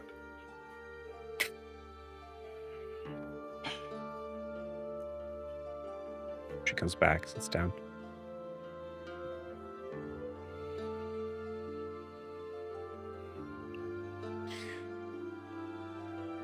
before I offer to help in any way that I can, I need to know what you know.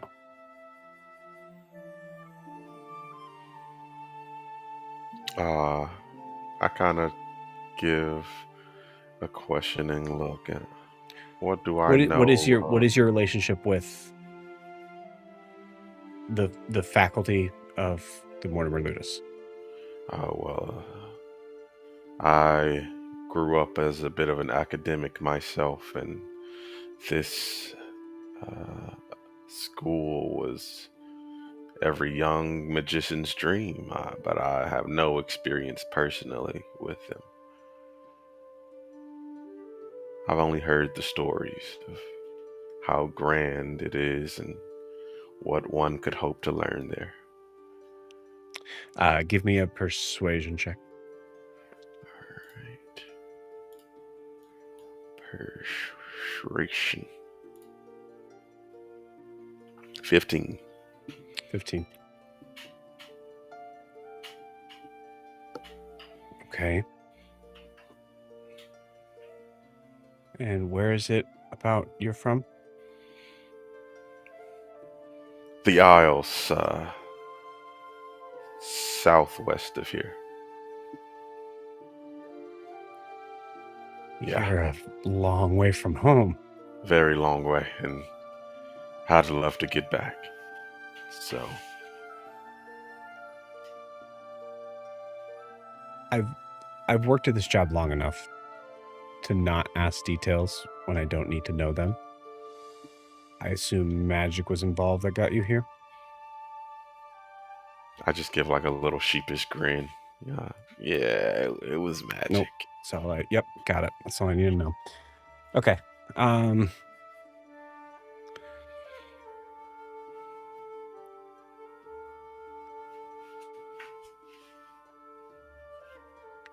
We don't have to really talk about the Ludus at all.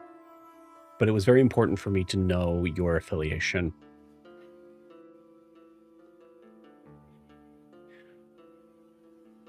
To know if I can trust you. On the record, the Mortimer Ludus is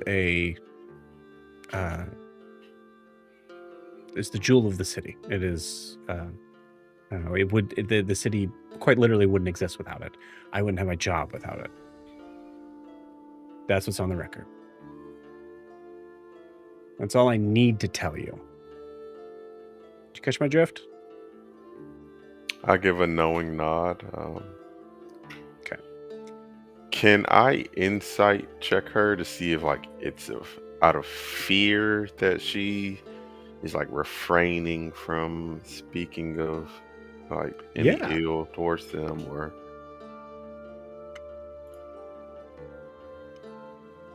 16. 16. I think you glean that it isn't a personal fear as much as there is clearly some sort of precedence that has been made in the idea of her position. Okay. Officially has to be this for her to keep her job. But you see all the paperwork, you see like all the like, it's clear that she's run herself ragged on something. Yeah. She also just seems like someone who is not going to make assumptions. Okay. So I think that's what you glean with 16. After she, says, what she has to say about the Mortimer Ludus, I just started like walk around and look at the decor and stuff, and I say to her,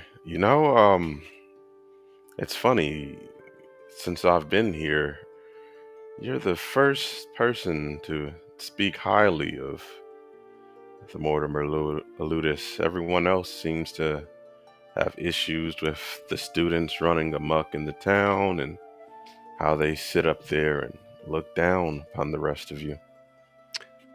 Well, as you get closer towards the like file cabinet, you see her kind of like stand up and like put a hand, sort of like trying to kind of smush it into the thing as she's talking to you. Well, if you would like to give me their names, I'm sure I could figure out exactly what has caused them to feel this way and make sure that that is corrected. And she gives you kind of a look of like, shut up. I'll just say, oh no, it wouldn't be a look. It no wouldn't be a look name. of shut up. It would be a look of like, that would be my job to do that. I just say, oh well, I'm new here. Unfortunately, I wasn't able to glean their names, but Oh, it's a shame. truly, because I've only heard in my childhood, I only heard about the great things that Mortimer Ludus has to offer. And we hope we hope that continues to bloom. Look, so back to Ogra.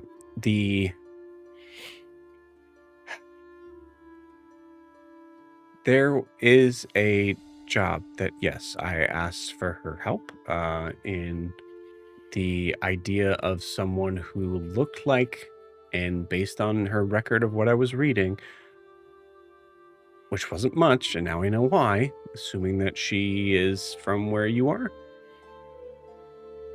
Okay. Well, that's a little bit, honestly, kind of more concerning. I kind of actually assumed that she was one of the, she was one of the tribes in the SETI or some sort of wilderness thing. But assuming that she can take care of herself, I still feel okay with what I've offered her. We have a situation of a figure that is no longer feeling for reasons that are classified. There is a member of the Church of Corellon who is seeking accompaniment in a transfer to Eisenheim.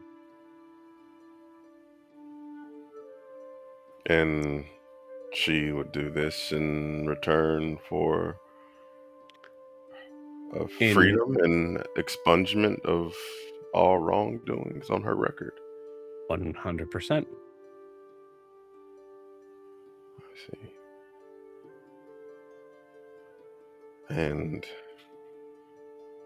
forgive me for if I'm speaking out of turn, but what of helping us get back to our home? Is that something you might be able to arrange? She mentioned that she wanted to go home. I kind of assumed that wasn't going to be a problem after this, but now knowing more information, I understand why that would be difficult. Yeah, I have some connections in Eisenheim. I could probably book you passage. Yeah, I think that would be fair. I just do a little clap and well then, what are the details? I mean, I can handle myself as well. When the two of us together, I'm sure we could help you with this little problem. To be clear, the understanding of magic being what got you here, I think it should be made abundantly clear that in South Imea you're aware of the rules of magic. Refresh my memory. Yeah, okay. It would be safe to assume that any casting of magic, magical items, things like that in South Imea would be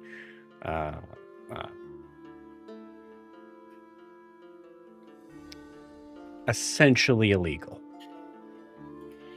No permit for those assisting the law. Can't deputize me or. Roll me a persuasion check. All right. 10. 10. Okay. So honest. Inspiration. I'm Okay. gonna try one Yeah, more go for it. time. Let's see. A 9. Okay. In extreme circumstances, I would probably be able to do something. But unfortunately, the idea of having anything specifically official in Eriscar being connected to the High Cantor being moved. However, I guess I will tell you, there is a significant loophole in that law that connects to those of those that are prescribed to a certain religion, clerics, some paladins of a specific faith, Coralon being one of them. Is there any chance that maybe you learned your craft in a monastery of some sort? I sort of like have a flashback to my upbringing and the adjacency of a cult and the like. And I kind of like nod my head, and I was raised with strong beliefs in a higher power who was the one that bestowed our gifts upon us. But well, you would be, and you see, like she purposely cuts you off. You would be traveling with a high cantor, essentially a priest for the and that priest is very much not having to abide by that rule, considering the higher power that he's working with. If by any sort of chance there was that is between you and him on whether or not you were able to maybe quickly assimilate yourself to his religion. That is, I can't speak for him on that, but just between you and I, that is a loophole that may help. Well, with the things I've seen in the past few days, I do find myself seeking guidance, and I'm feeling a bit pious, so maybe I'll have that chat with him and Great. we can work something out. Well, if you're okay. Great. Okay. This is working out. Okay. So if that seems like it's going to be something that's going to work, obviously you can kind of talk with Ogre. The only issue now is that as it was made clear, as I assumed, and honestly that is, now that I'm thinking of it, it's kind of messed up of me to kind of assume that Ogre was of the north. I don't even know if I asked. But anyways, you're still going to need a guide, someone who knows South Imea well enough, and the High Cantor is not one of those people. So from what she said, would the assumption be that like orcs particularly are from this area? Like, yeah, she basically just told you, like, I assumed that she was from the north because she's an orc. Yeah, so and she seemed pretty ashamed of herself for saying that, honestly. Okay. Yeah, I say to her, well, I think I may have someone in mind. They've treated me well since I've been here, and he happens to be an orc himself. Uh, Oh, okay. Who? what was his name? Flagnaw? I think it was Slagna or Slag. Slag? Was it Slagna or Slag? Slagjack? I thought it was an aw then. Another was Slag. Let's see. Let me look at my Lorify notes, see if it shows up.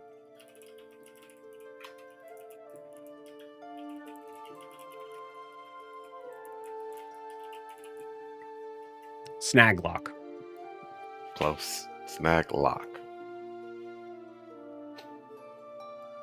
So you say Snaglock? Yeah. Oh, well, I don't. Is he from South Imea? It's a very. Yeah, it's my turn to. Go ahead. It was my turn to give a sheepish look like, I don't, maybe I shouldn't have assumed that. I'm just assuming what you're assuming. Well, what's funny is that she was actually assuming that Ogre was from the north, because orcs are from the north. So for Snaglock to be from the south, would be surprising, essentially. Okay. So when she's saying that, like, and you go and like, I don't know, and he's possible. You know what? It's possible if he knows the trail well, then I would feel okay with that. We do need someone who knows South Imea for sure. Did you have anyone in mind?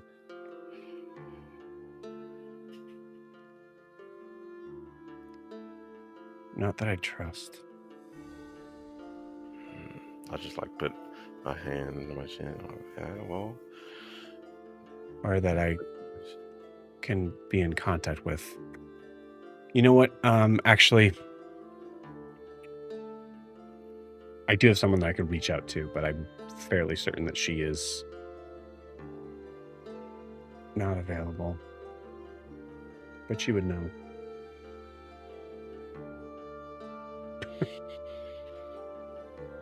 Oh, it's been a while since I've thought about her.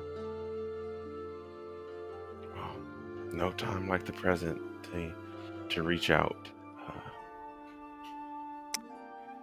Yeah. It's not like I just don't think she's a.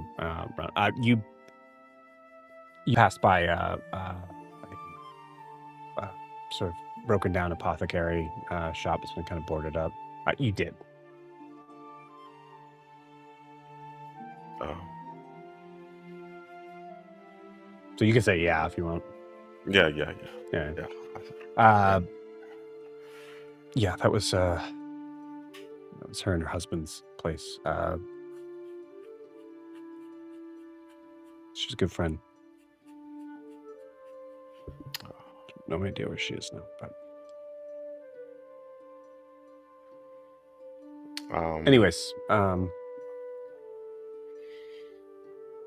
okay, yeah, great. How do I get in contact with you? I am staying across the street. And at the inside? yes. Okay, great. Awesome. Do me a favor. I'm so sorry. What's your name? Horace. Horace Horace. Tempest Child. Brooke. Brooke does have a last name. I don't know it off the top of my head right now. But I'll get you that name. Brooke I think Lion. it's Lair. I think it's Brooke Lair. Find out here in a minute.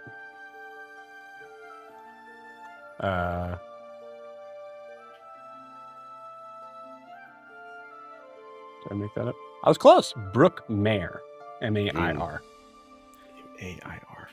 Yep. Yeah. Okay. Well, welcome to Ariskar, Horace. It's a complicated city, which I'm sure is probably not far from where you're from. I have no idea, honestly. Um, but yeah, I will.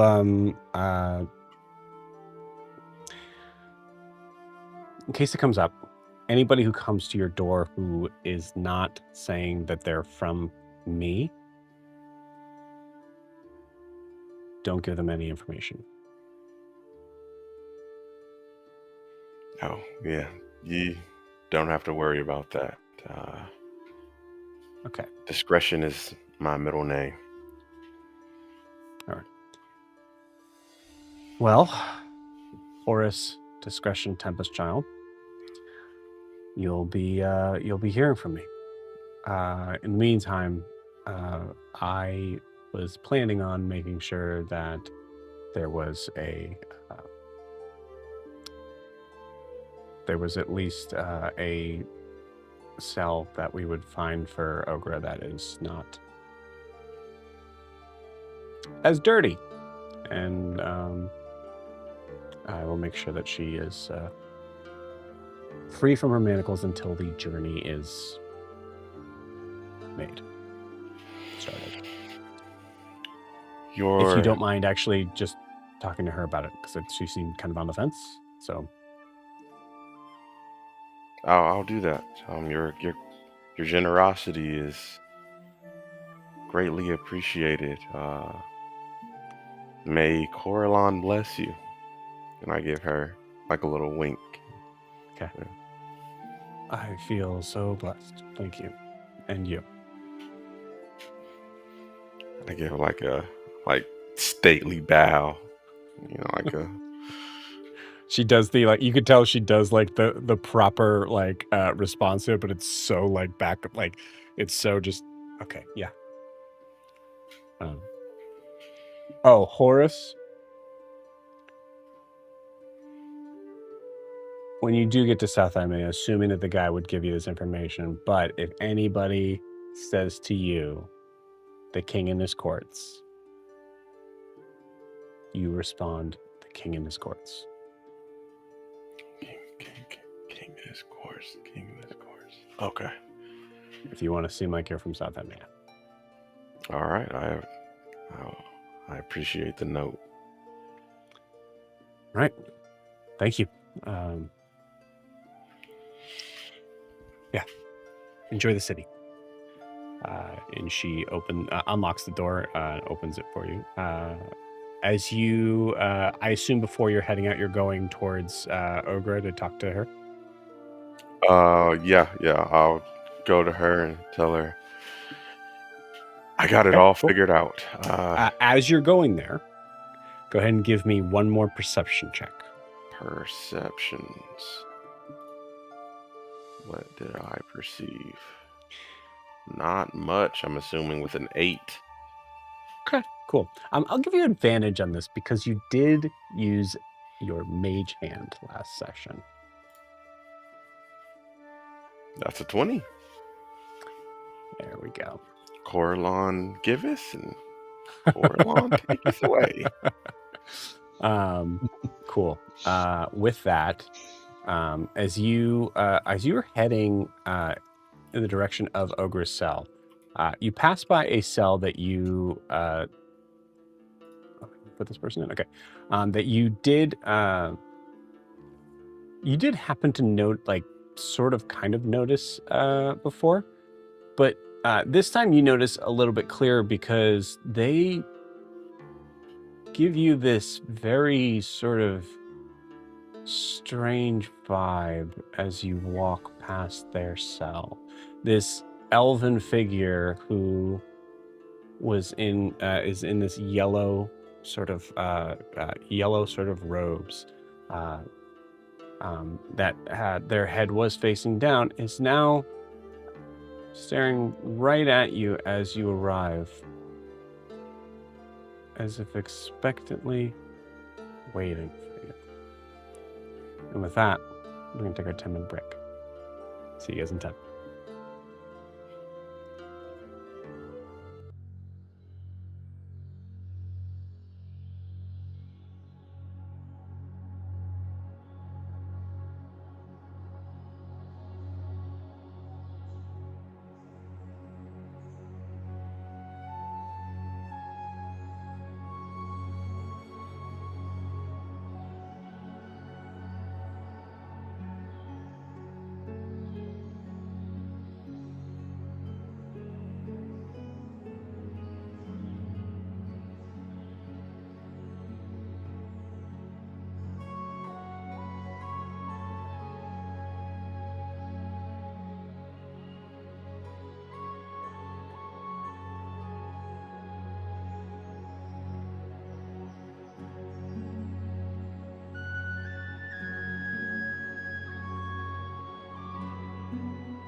All right, welcome back.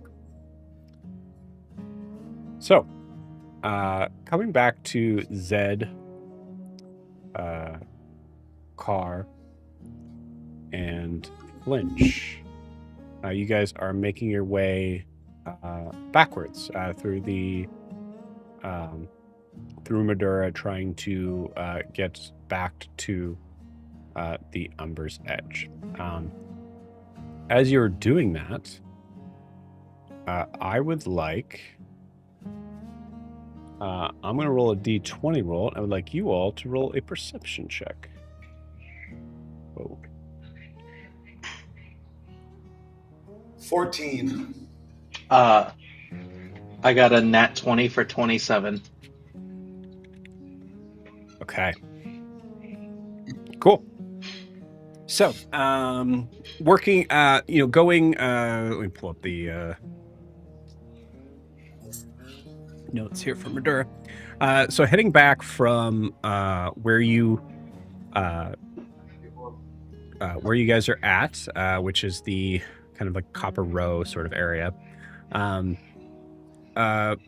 One thing I will say, actually, is that with a nat 20, you do notice that there does seem to be some sort of Copper Row seems to be kind of like where the city ends,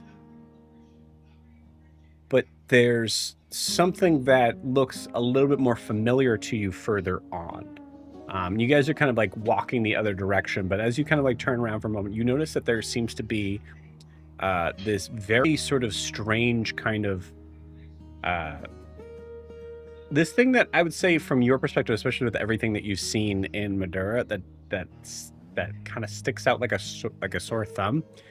You see what looks to be like a white picket fence with what looks to be like long stalks of corn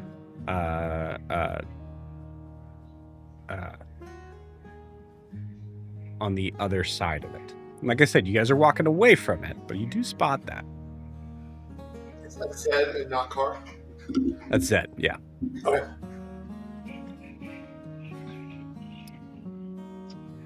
Do you do anything with that information? If not, I'll continue on. I ask, what's her face? Like, what's that place Flinch? over there with the? Yeah. I ask her, what's the place over there with the corn and the fence? Oh, don't worry about that. That is the uppity of the uppity. It's not a The uppity of the uppity. sorry, the highest of a class that is so high they like to pretend that they're on a farm. So snobs. Yes, yeah. So farms are considered high praise here. I guess, it's like it's kind of like one of those things that, like, if you have so much money, then you're able to like appreciate what was good about things back in the day without knowing that there was so much bad. So you used to be able to grow things here? There didn't used to be a desert? I don't know. Yeah, maybe. Like, there's lowland farms that's like, a couple days north of here that is a farm. But this place it's it's fake. Is water scarce here? Is that like a hard thing to come by? Well, it's the desert. So yeah. Does it have its weight in gold, or is it? No, not where we are. I will say you guys are kind of like walking and talking, kind of moving. Not really where we are. I mean, it's pretty much everybody has access to water here. There are places further south where that's not the case. Yeah. So I'm just trying to get why a farm would be considered high society. Would it just be because of soil, or? I don't know, man. The rich are weird. That's true. I do know someone you could ask, but I assume that she's miles away now. When we get back, is there anything we can do about my hand? Yeah, I have a couple things we can do for sure. Okay. Zed, you are moving from Copper Row, just the edge of Copper Row, into the Hearthfire Ward, which is basically the factories that are working. You notice that there are a couple of figures, just wearing kind of relatively sort of dark clothes that seem to look up and look in your direction a couple times and then go back to what they're doing. That's it. You get a lot of people cause trouble out here.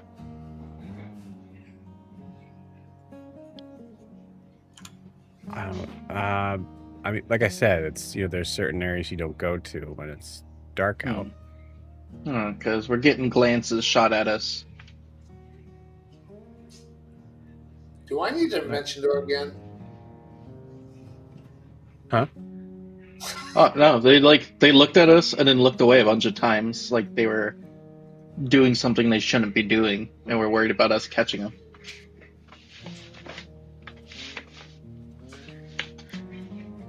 I mean, I don't know. You guys do, you do still currently kind of stick out. You're going to get a couple of double takes. That's true. Right. I'm getting more the vibe of you stay out of business and you stay alive instead of try to set things right. For now. Both Zed and Cart, give me an insight check at that.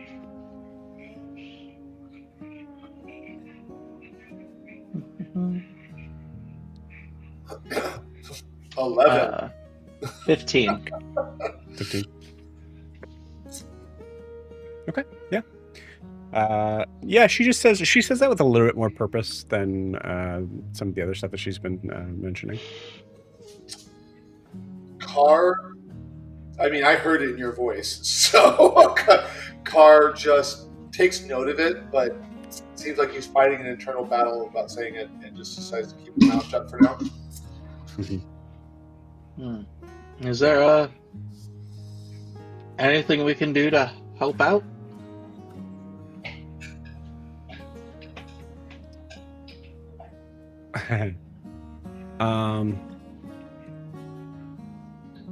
Roll me a persuasion check.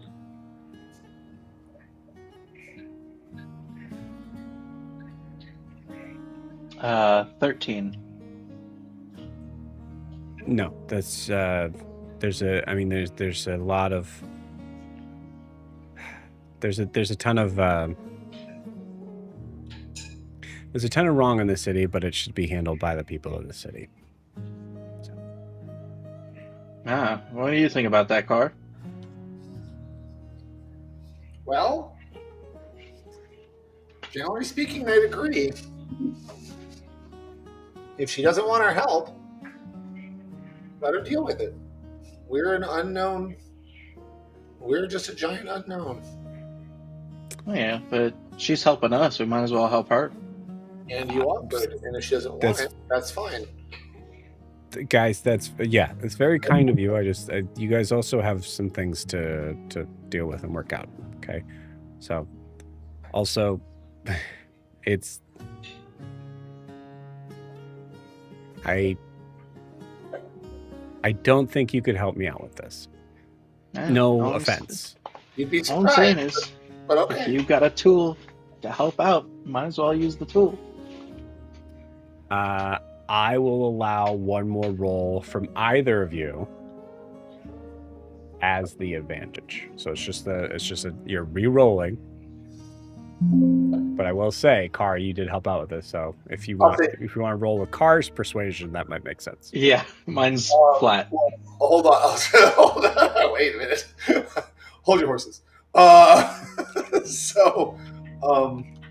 I was thinking, let me look at what my persuasion is, because I'm not sure how hard it is. My persuasion is +6. What's yours, Ed? 0. Oh, okay, then I guess I will. Fine. Yeah, on average, it'd be better than a bardic. Yeah. Okay. Well, I was gonna say I was to give him the bardic or do something like give him Right. something. But Right. Can I guide myself? Tell me how you're doing it, and I'll probably say yes. I'm asking my spirits what might convince her. Oh, you know what? One thing you could do, honestly, is you did have that spirit that was near her. Yeah. The night before. So Yeah. that would be a big help. Like, how could I? Yeah. How can I convince her that maybe we can help?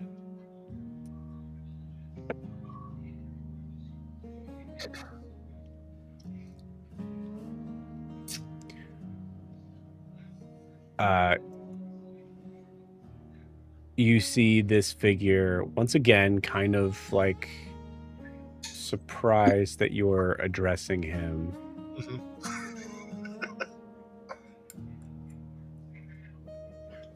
You could tell her she's over her head. So I'll kind of look at Zed before I look at her, and I just say, I mean, if she can handle it, it's fine. But I'll look at her and say, but maybe if you're over your head, then you may be able to help us. I mean, we may be able to help you. And so I'll make my persuasion with that. Nice. And I roll the nat 1 for a 7. Oh my god. So, Okay, that's interesting. sorry. Yeah, I think it also would make sense that the advice that was given to you was of the person that was giving it, right? So yeah, nat 1, cool. You see her just turn around and just go, I said I got it. Yep. You got it.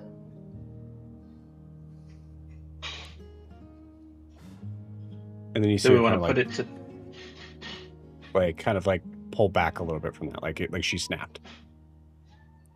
You want to put that to the test? What? I turn and I yell at those two guys that kept looking at us. Oh my god. Chaos magnet. Okay. What do you say? I just yell, "Hey!" just to get their attention and see what their reaction is from that. You see them both kind of look up from I would say it looked like they were coming out of a house or coming out of from one of the buildings and sort of kind of like hands in pockets a little bit, like kind of waiting outside of a building. They look in your direction. Car just goes, really? Yeah, Zed, you gotta... To Zed. You set the scene, let's go. Yes. This is you, Zed. Car's like, what? I just asked him, "What's your name?" Oh my god.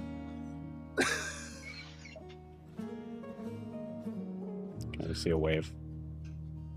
They go back to their conversation. What are you doing? I want to test and see if you actually can take care of it. We don't even know what it is. How we're talking to those gentlemen determine whether or not she can deal with whatever she's dealing with. She says she's fine. Well, maybe we can show her what we can do. I don't need to show anyone what I can do in the middle of a street of a city that I don't know. No, okay. All right. Not here. Not with a random person on the street. I'll find them. Okay? That's fine with me. Everybody here is too soft anyways.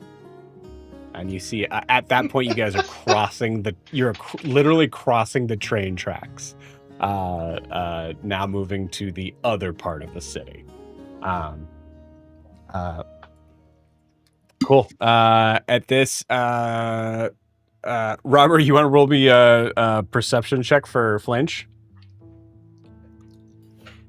Yeah, I'll take over. I'll do that.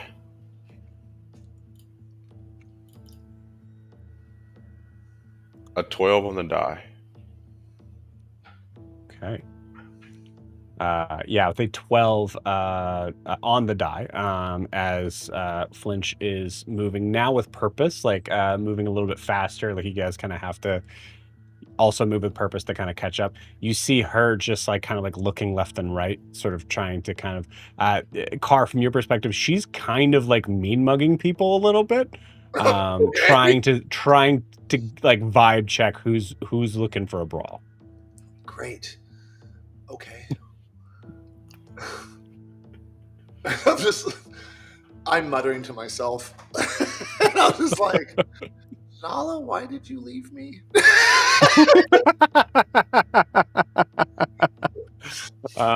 Amazing. Cool. So yeah, so after a few minutes, you guys pass by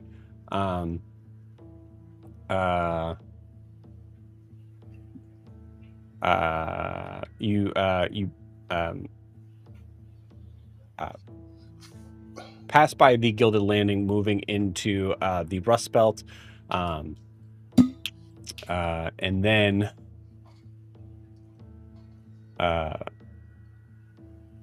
at the area of the Rust Belt, you see there is there's an alley that you see her kind of like slow down a little bit on, and like pay a specific sort of attention to it. And you see that there is a little street sign that says Stoker's Row on it. And this is in what part of town? This is the rough part of town. This is the Rust Belt. Rust Belt. Okay. So this is where like the broken down factories, things like that. Okay. And then you see her kind of give a little smile. Looks at Zed. You want to do the honors? Okay, which one? Oh my god. Car's he's got literally a claw to his head shaking it like this. Like, yeah. If you're looking for a fight, all you need to do is to say that in that direction. Are we in an alley where we're not going to be seen? It's a pretty rough area of the city. You actually are noticing like it's still like it's like sunset right now. It's like high sunset. There's not a lot of people around here.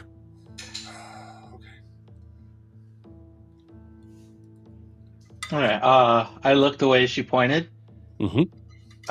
What do I see?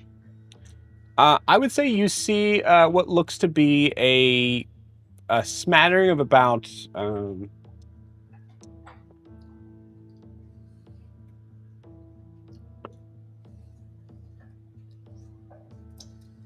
about 12 figures in that alleyway that look to be all sort of in like varying sort of groups that are all kind of like facing each other a little bit. Some of which looks like there's some people that are like throwing dice. There's figures that are that look like they're opening a like long sort of like blanket on the ground and like pointing it out to other people.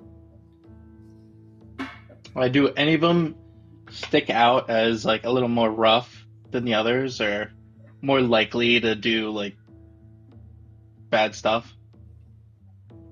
They all look like they're up to no good. All right. Sorry, Car. I'm just gonna look at him, and I'm gonna look for the one that reacts the most, and I'm just gonna yell, "Hey, pervert!"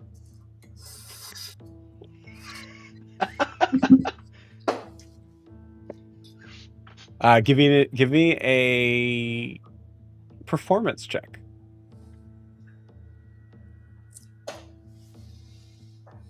A nat 20 for 20.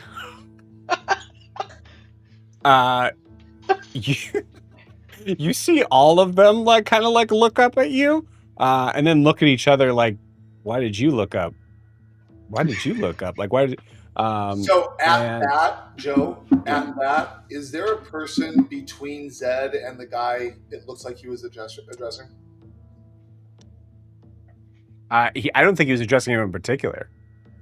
Okay, so what I want to do, because I'm tired of this, Zed's too much of a chaos magnet. So Does it seem they're just like bare knuckle fighters? Give me, you know what? Actually, give me a perception or investigation, if that's better. Okay. 17. Was that perception or investigation? I'm sorry, that was investigation. Investigation. Okay, cool. With a 17, you notice that some of the items on the blanket are glinting in the sunset, giving you the idea they're metal. Okay, I was gonna do something, but I don't know that I really want to. I mean, do I want to do this? I do, but do I necessarily want to do it? I want to stop Zed from getting into a complete brawl. Okay, fuck it. One of the guys who looks like he's farther away from the objects. Yeah. I cast antagonize on him to punch another one. Incredible. Oh, I love that. That's amazing. Okay, cool. So like literally, what all Flinch sees is me go, and maybe a spirit leave me, and then go completely invisible and intangible as it goes over to him. So this person needs a wisdom saving throw. Okay, you got it. DC? DC is 16.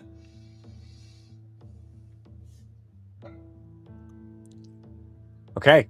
Hey, Car, Zed? I can't see what it did. And that's 20. Roll initiative. Okay. Well, before I do, he does take half of 4d4. Great. Awesome. Yeah, go ahead and get that damage going. I'm like, damn it. So, my initiative's a 20. So, I got an 8. All right. I will set up the board here in a second. Robert, you want to play as Flinch? Yeah, sure. All right, cool. Just trying to stop this. Okay. And I just made it worse. Yeah, I think you did. I can't believe I rolled a nat 20 on that. So dumb. Because I thought they were all just going to fight each other, or one of them was going to get pointed out by the others. Yeah. Let me get a stat block for Flinch.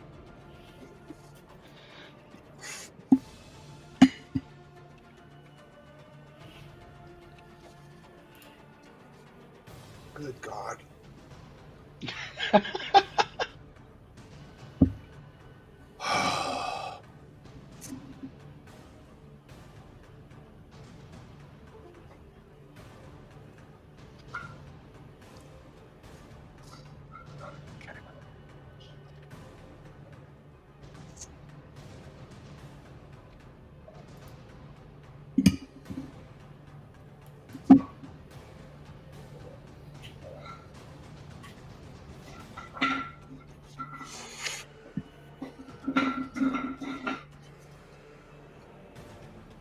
Oh, where's Flinch?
Oh,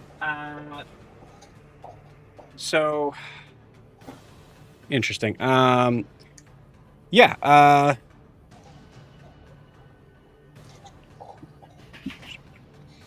Someone roll me. Let's do. Robert, roll me 3d4. 3d4. A 1, 3, and a 4 for a total of 8.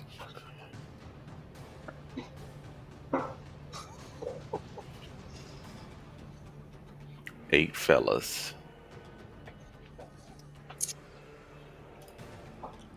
8 law-abiding citizens invalid. Drew, you realize that as you progress, it is more and more likely that Carr will leave this area without Zed, right? It's just becoming more likely. I'll be like, oh, I learned teleport. Bye. It's fine. He'll come back. Be even more annoying.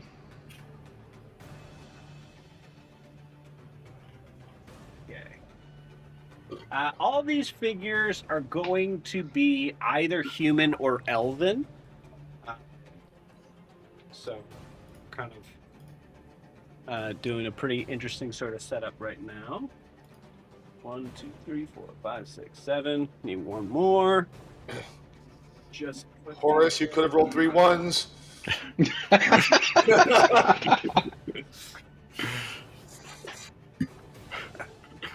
Okay, and then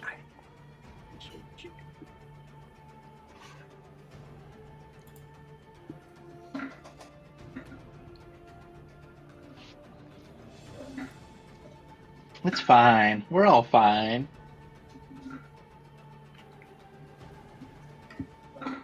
that stinks. I had many that looked a lot like Flinch. We'll use that one for now.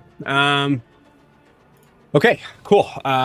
So I'm gonna give.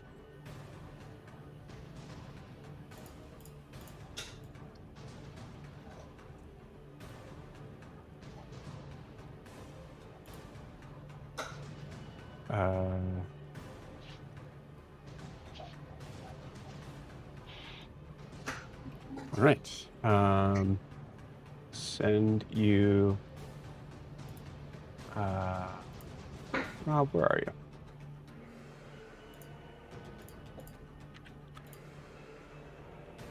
There you are. No, that's not you. There you are. Thank you. Yes, sir. No problem. Oh, and of course, that is too many words.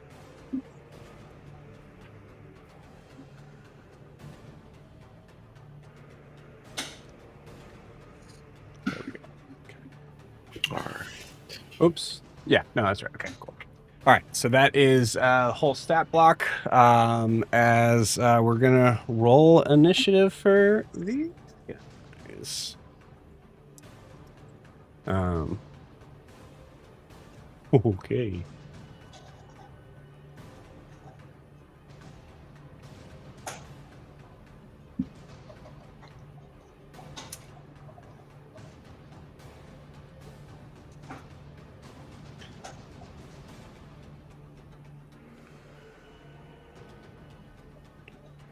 Okay.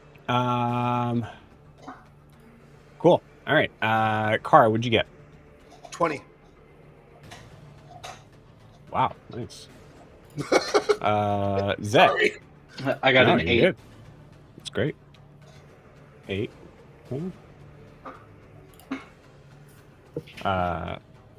Horace, Robert, take 2. your time. I got a 2. Yeah. Okay. A natural 1. Dang. All right. I think there was probably definitely a moment where Flinch did not think that you guys are going to actually do. Oh, you're serious? Yeah. And yet she did not. Yeah, there's Zed. You're either incredibly brave or extremely stupid. Yep. Let's give some sort of idea of some stuff.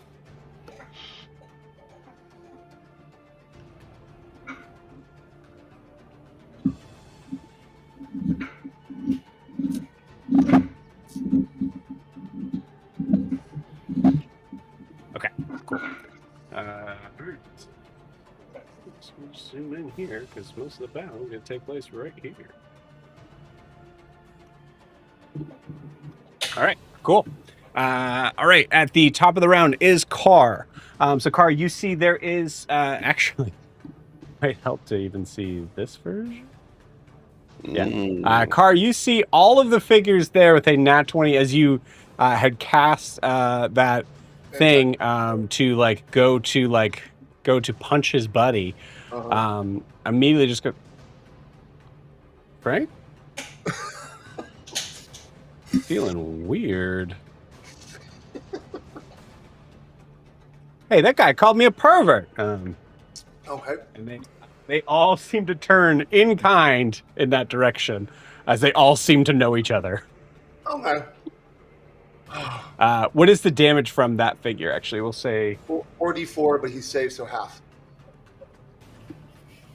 Which is total of. Oh yeah, I roll it. God, I was waiting for you to roll it. I'm so sorry. It's all good. Oh no, they were all ones. 1, 2, 3, 4. Let me see. It is 10, so 5.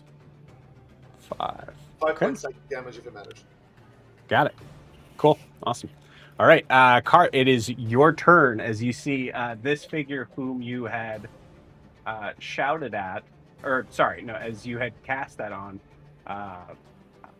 which would be a human as far as the mini is concerned. It is a what looks to be a tabaxi. No worries. Okay, I'm gonna put so one more light on there. Carr just sighs and looks at Zed. I'll wait until you come back. And then No, go for it. Well, so Carr sighs and looks at Zed. He starts walking directly towards them.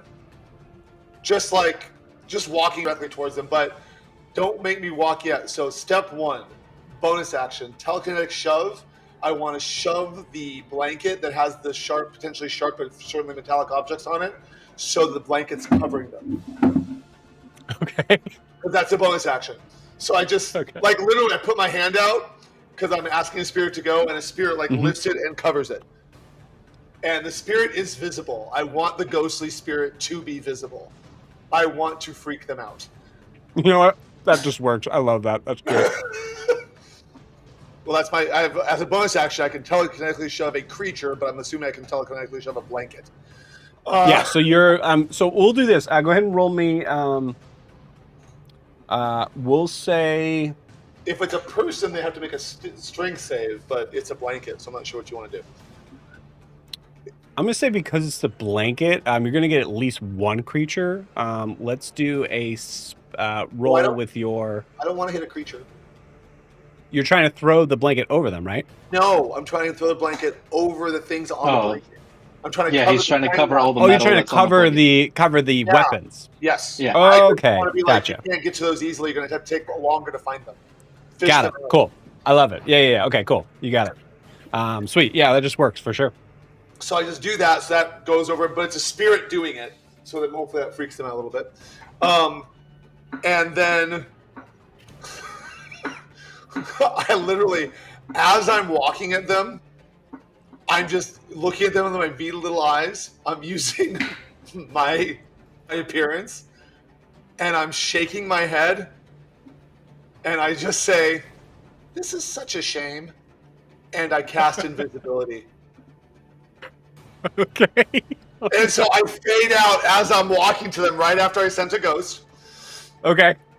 And then as soon as I'm completely invisible, I fly my 30 feet and land on as close to a soundless perch near them as I can. So for example, I'm not going to land on the wood, but maybe the stone. Okay. So land on the stone 30 feet into them. So how close do you want to be? I want to be, because I can't, from where I was, 5, 10, 15, 20, 25, it looks like I could be about the middle of them, but I want to be either to the right or the left on the ledge. Okay, so because this wall technically is a lot higher than this, so it's just kind of like putting, because it would be the roof of a building. So that's why I'm asking, like, distance wise, does it make sense for you to be on the ledge of a roof? Right. How That's tall like is the probably about building? maybe 60 feet up. Oh, 60 feet. Okay. In Yeah. that case, I will fly towards that, but since they can't see me, I'm in the process of getting there. Okay, you could perch like towards a window or something, like, if you wanted to do that. That's fine. I just want to be above them because they didn't see me fly. They saw me walking towards them. And so they're probably hopefully going to assume, since my wings were behind me, that I'm still walking at them invisibly. Yeah, I'm gonna roll something for this. I'm gonna put you here. Okay. As like the idea that you're perched in the window. Okay. About 30 feet in that area. If you want to be that close. So you're 30 feet up, but you're that close. Cool. That'll work for now. If I need to Okay, defend sweet. myself, I will. How many D20s do I need to roll here? 8? 1, 2, 3, 4, 5, 6. There are 8 you just turned invisible in front of them. Yes. You guys are assuming a lot about these people. I don't like what's going on, so. And Flinch did basically say, "Prove yourselves." I'm like, all right. Yeah. Oh, yeah. No, Flinch fed. Flinch is. I want to be clear on this. It's a running joke with the brass light. Flinch is 20. So old enough to know better, but definitely at a spot of like, yeah, yep, gonna make some bad decisions for sure. Well, here's one. Yeah. So that is 3 of them rolled 5 or below. So 3 of them. You see one of them just go like, nope, fuck this. Nope. My uncle saw this once and then he died the next day. Not doing it. You see him to take off running. That worked. Good. Well, from 8 to 5, Zed. There you go. Yep. Amazing. Cool. So the rest of them, definitely not knowing where Carr is, are going to start moving forward. For a couple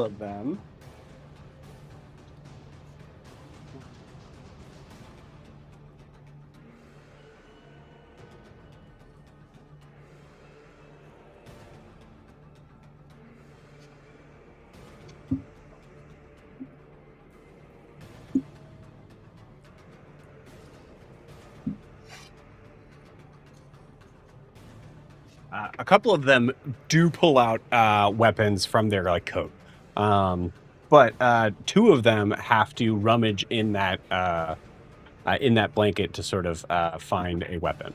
Good. So I'm going to roll investigation checks for both of them. Wow. Oh, That's a nat 20 and a 19. They know exactly where those weapons were. I tried. God. Okay, I am going to maybe... I'm going to really check on this orange one here because they rolled 2 nat 20s last week. Cool. All right. So both of them just full like what was that movie? The Simon Pegg movie where like the I think it was like the priest like pulled out like two like Hot Uzis. Fuzz. Yeah, He said, "Stop this mindless violence," and pulled out the sleeves. Just kind of like pulls them out, and you see guns. As 2 of them are going to fire at Zed, and one of them fully backfires into the person's face. That nat 1 that I rolled. Or no, sorry, that would be a... so that's 8 damage to them.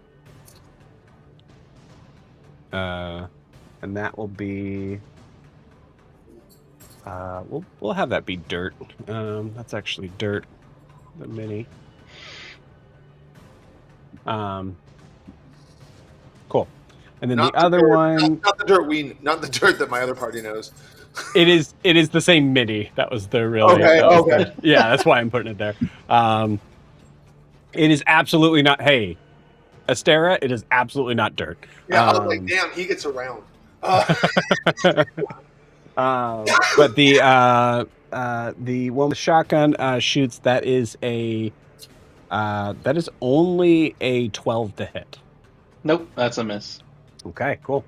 The two that are on top of the that have kind of like jumped on top of the platform here are going to shoot. One of them has a pistol. Actually, they both have pistols. Wow, that's low. Zed, you're killing it. You're noticing how inaccurate some of these like trashy weapons are, maybe. And then second one shoots. Oh man, 13 to hit. Nope. Horrible shots. Okay. Last one here is going to move a little bit to hide themselves underneath. They're going to try to hide from Zed. Jesus, Zed, give me that perception check. 10. Total of 10. Yeah. Okay. This figure's going to shoot at you with advantage. That is a... There we go. There's damage. That's a 21 to hit. Yep. Okay.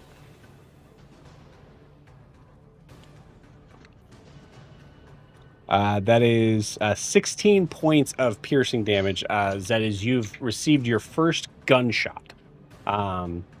As you feel this metal bullet just pierce into your skin, and like kind of like knock you back a little bit. But that was all of the figures. They all went. So with that, it is Zed's turn. All right. I'm going to try to intimidate to bring some of the numbers down, make some of them try to run away. Okay. And I'm just going to tell them which one of you perverts am I drowning first. And I'm just going to lean forward back from that shot that pushed me back. Okay. That's going to be a 16 for intimidation.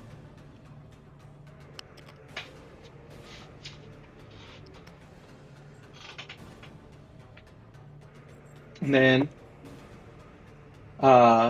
they all keep moving forward. One of them moves forward faster. I rolled a nat 20 on one of them. While I do that, let me see. Is it... I can spice it up too. I'm going to pop up a... where was it? An ebb and flow as a bonus action. Okay. And then for the spice to the intimidation, I'm casting Fog Cloud. Okay. I already handled the intimidation, so... Okay. If you're doing that to cast Fog Cloud, that's fine. I just want to make sure that you know I already rolled. So I'm casting Fog Cloud a little in front of them, and it is a 20-foot sphere. Okay.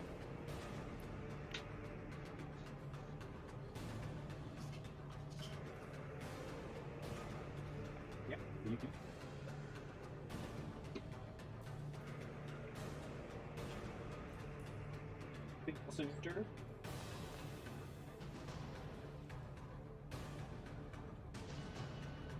Drew, anything else on your turn? I'm just gonna move to a spot where, because I don't think I can take the hide action because I already did ebb and flow as a bonus. Right. So yeah, bonus action. You still have movement, but that's it. All right, I'm gonna load it back so you can see. I'm gonna go stand over near. God, why can't I even remember her name? Flinch. Flinch.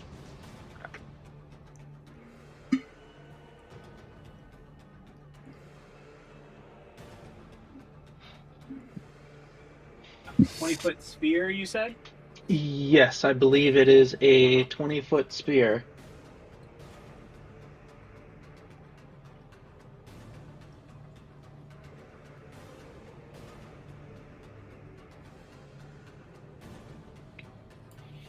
What in the augmented reality?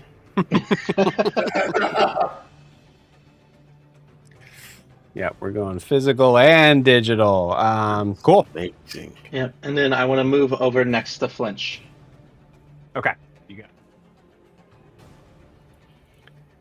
got Yeah, I mean, so you see Flinch like kind of just go like, "What? What did you do? What am I supposed to do now?" this- Flinch, what do you do? Flinch As is Zed going. just obscures your view. Not yours. Yeah, wondering like, car just disappeared. Zed, uh, you know, obscured the area. Instead of going for a human target, Flinch is going to walk forward and swing with the first attack at the legs of this little awning or Okay. little Yeah. I was about to do the same damn or thing. scaffolding. Yeah. You Good like for you. like just like going like, okay, well, I know through the fog, like no, this thing isn't moving. And you just run Yeah. through. Yeah, that's great. So for attack, let me see.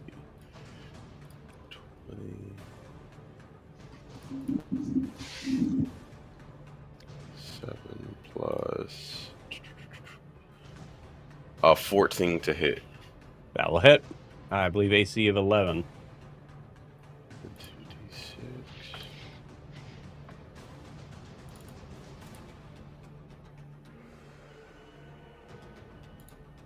For a total of 12 damage to the front leg. Cool. I'm gonna roll a.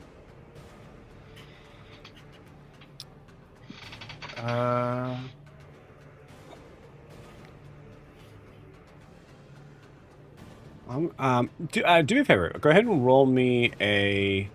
So 12 damage for the front leg.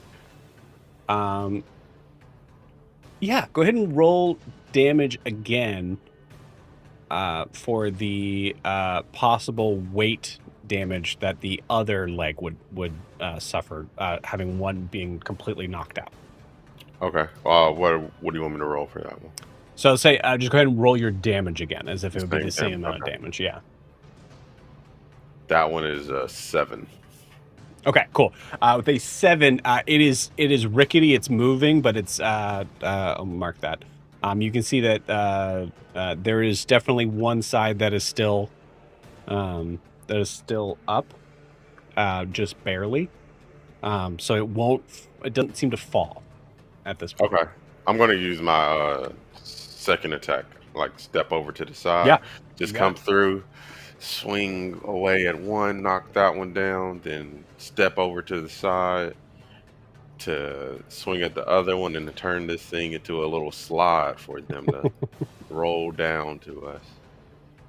15 and the damage Yep. is 11. Yeah, that'll do it. Cool. I'm going to roll dex saves for both the people that are on there. Yeah, that's not going to cut it. A 9 and a 5. They both come tumbling forward. Oh, crap. There's one under here. Oh, no. I forgot One it under was and two underneath. to the side. So he's able to take half the damage from this thing falling on him. So that is, and it's not very strong wood. So that's 7 half to 3. So halfling is 3. He's able to duck out of the way.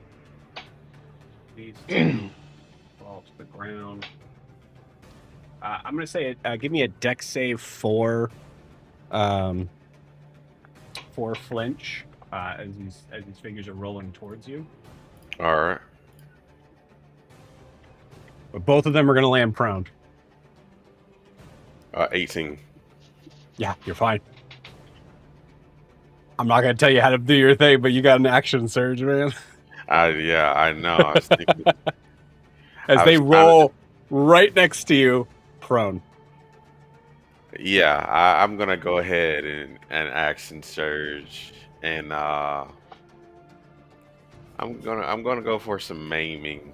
I'm not trying to heal anybody. Cool. So one of them, I like swing the hammer around, and I am going to do a pushing attack Okay. and try to like golf club swing him down the Into the alleyway. yes, into the Hell eyes. yeah.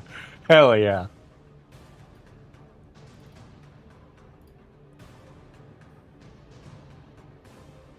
Does this fighter crit on a 19? Oh, I think don't. that's champion. That is champion. I have a champion in another. So a 26 to hit. Yeah, that for sure or hits. a- And you roll with advantage, right? Because they're prone. Yes, yes. Cool. 2d6, 1d8. Is there a save for the pushing attack, or does that just happen? Yeah, it's a DC of 15. Okay. And the damage is 15 as well. Damage is 15. You said specifically non-lethal, right? Non-lethal. Okay, you got it. Cool, awesome. Hey, Flinch, how do you want to do this?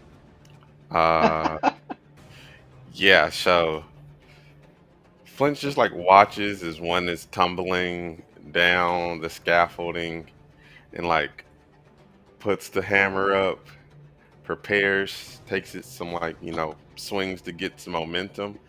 And as if someone was pitching this guy to her, Mm-hmm. she swings and knocks him back 15 feet down the alleyway past everyone else, like out of the smoke. Like he just comes skidding across the ground. Incredible. I love it. Yeah. There's this like there's like kind of the broken sort of scaffolding platform, but there's also a crate underneath it. So as you like knocked it, as the scaffolding was falling, this figure slams into the crates, which ironically saved them from not just fully dying from this collapsing scaffolding that kind of puts them on top of it, but they are clearly not getting up. Incredible. I believe action surge. Does it give you one more attack or like all the attacks of your attack action? It gives you one more action, which you're able to take 2 attacks from Okay. currently. And then in keeping with that momentum, I just like raise the hammer into the sky and aim at the foot of the next dude, just to try and crush his toes.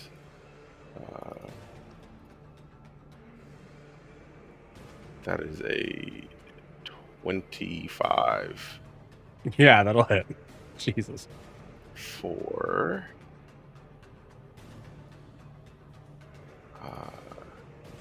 9. You only get to play Flinch once. You do. So as I raise it, I like twist the handle as if it was like a motorcycle handlebars. Nice. And it starts to whir, and steam whistles out of it and starts to propel it down for an overcharge Beautiful. strike. I love it. And that is an extra 1d8 as well as another DC 15 saving throw. Okay.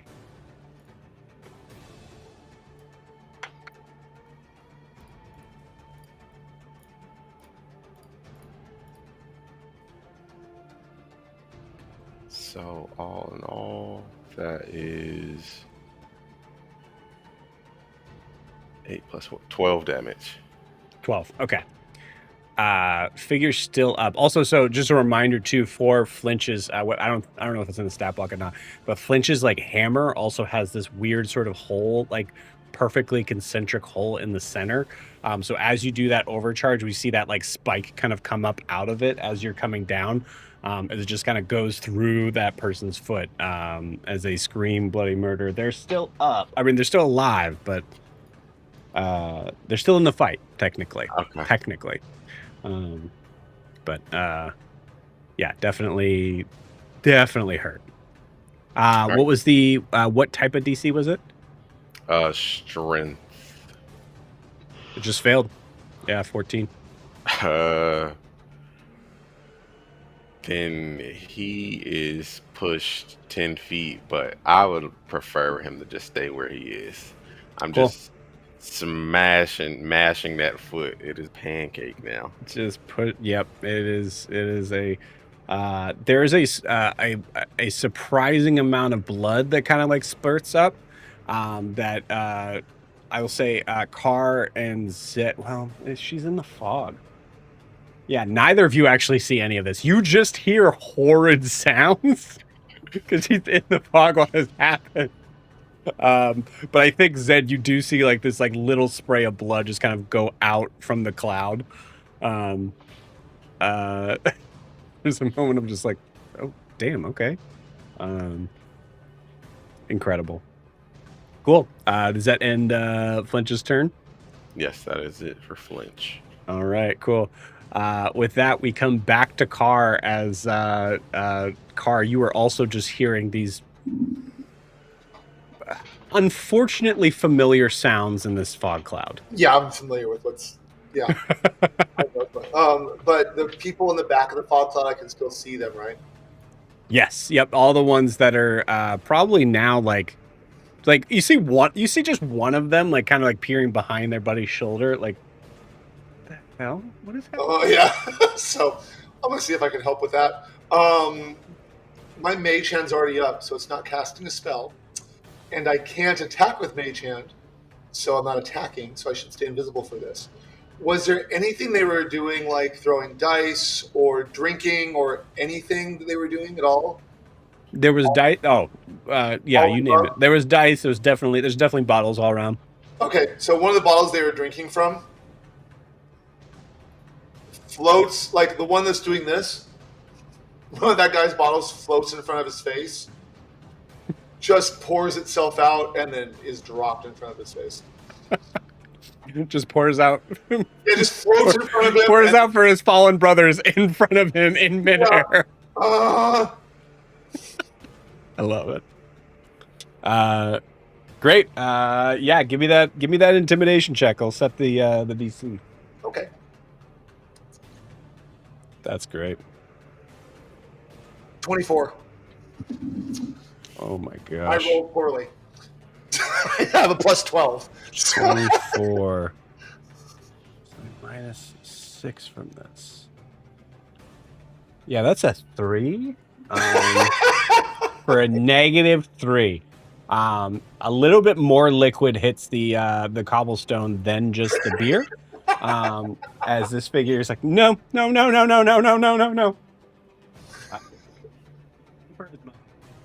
One more done.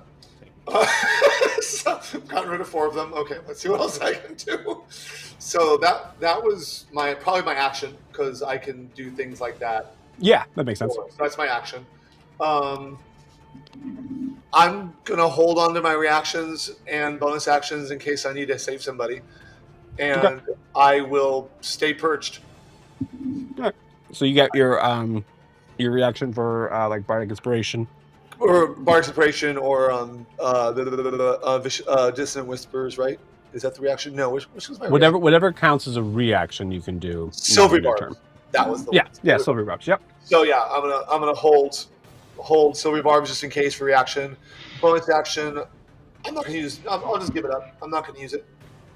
I got rid of one of them. I'm good. I'll just chill. You got it. I got rid of one without hurting him. I'm happy. Okay, cool. Sorry, I don't know why I didn't roll that in there. You know what? There's no direction to this.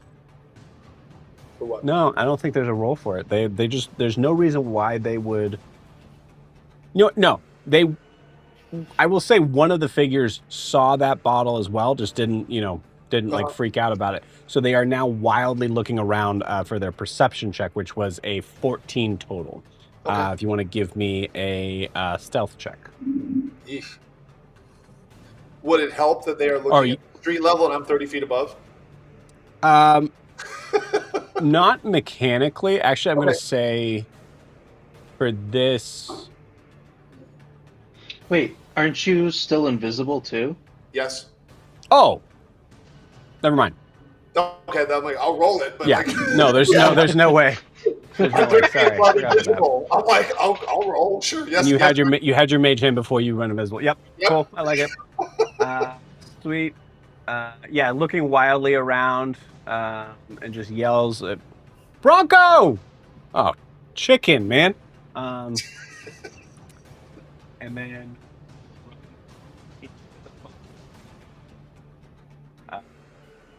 And then finds Flinch way too close. So is now firing the firearm point blank range, which is going to have disadvantage on Flinch. That's a nat 1. I don't think that hits. What happens with does Flinch do this? Does the figure do this? You tell me. Well, it says here that Flinch has on half plate, so I imagine like these rudimentary cheap pistols, like he just fires one point blank and it hits her right where the armor is the strongest, Yep. and she just gets a perturbed look on her face, like I just polished this. Like, Beautiful. Yeah, this this very very hard metallic sound as this other figure goes in as well. I'm going to roll a dex save to see if he doesn't trip over his friend. Cool. Doesn't trip over his friend. These guys aren't so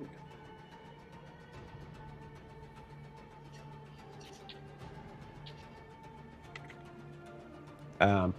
Does find Zed on the other side, but again, same idea. Firearm just going off from point blank. The point to get out of the fog cloud is within the 5 feet of where you would be.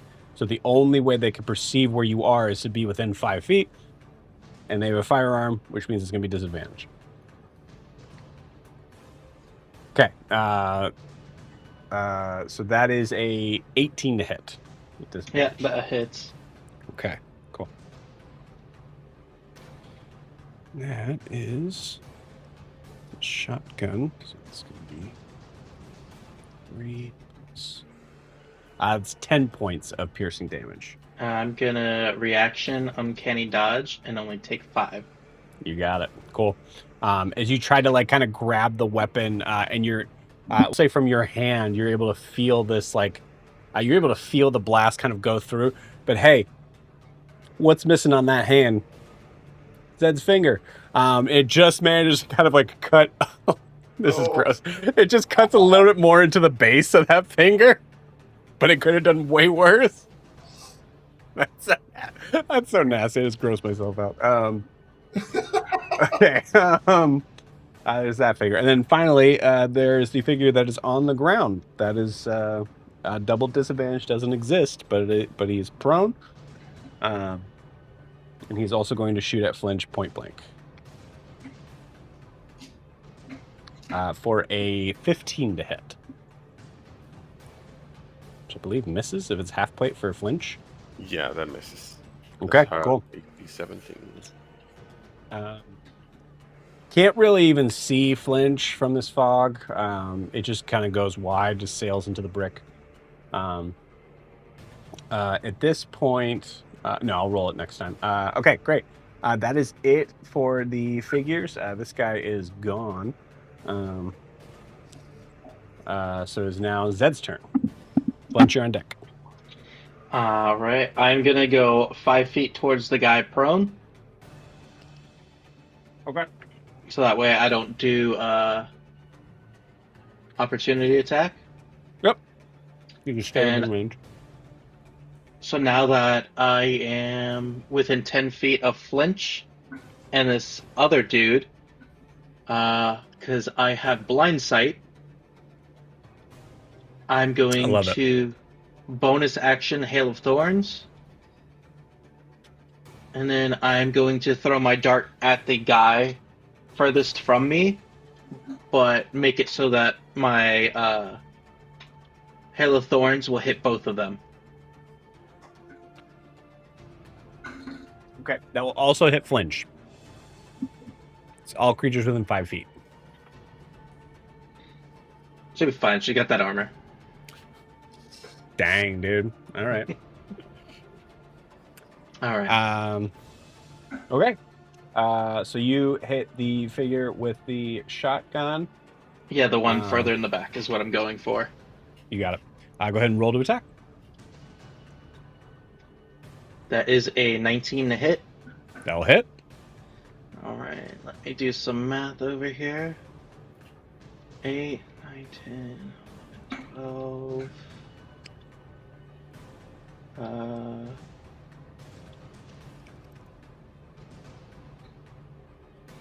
12, 22. And since he is next to Flinch, I get to do my sneak attack. Yeah, hold on, but I just saw you add a couple things. I don't think you're. Yep, because it is +2 for throwing, fighting style, and then +2 for my ebb and flow.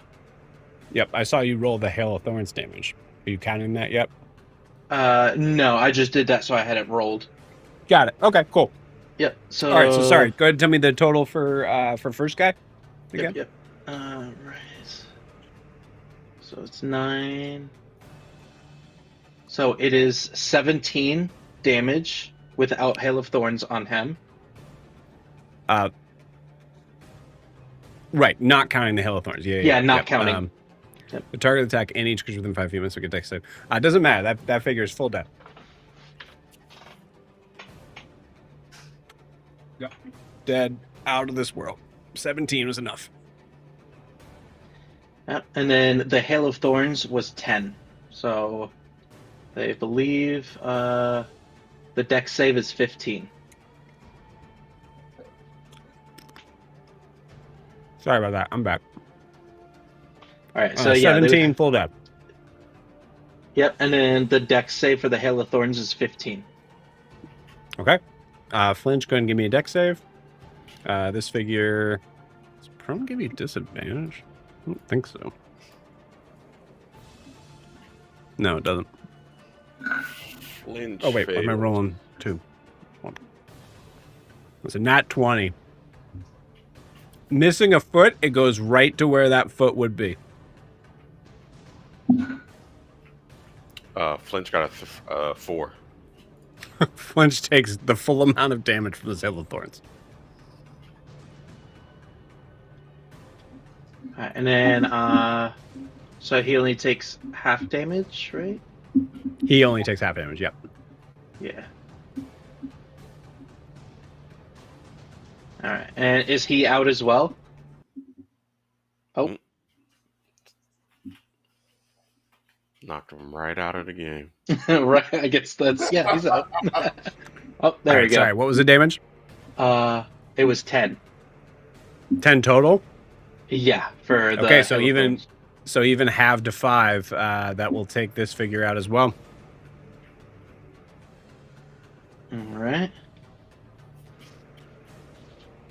That's it. Oh wait, no. Sorry, there's one still left. We still got the one guy. Yep. And then cool.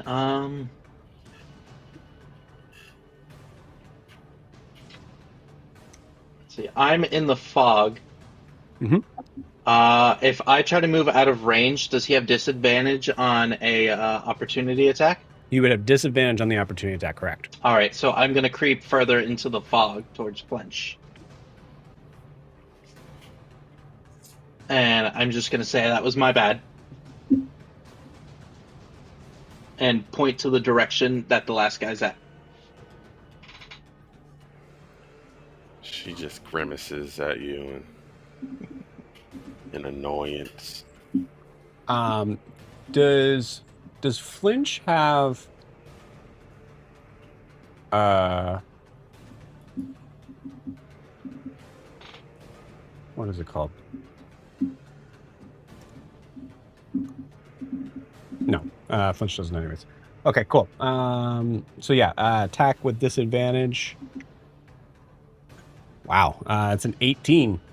Yep, that hits. All the attacks towards Zed just all seem to hit. Another shot coming your way. That's a 10 plus 5. It's 15 points of piercing damage. All right.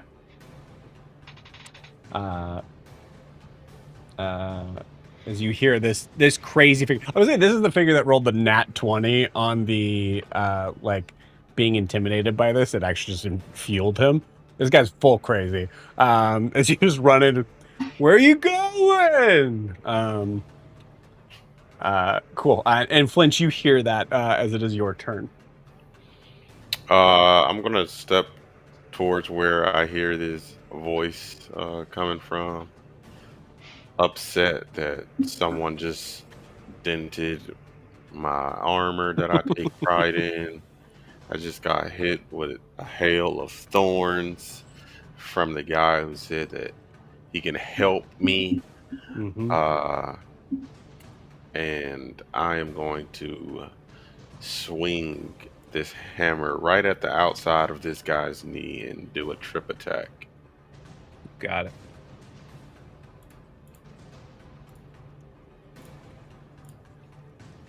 For an 18 to hit. 18 hits. Dirt did get hit already.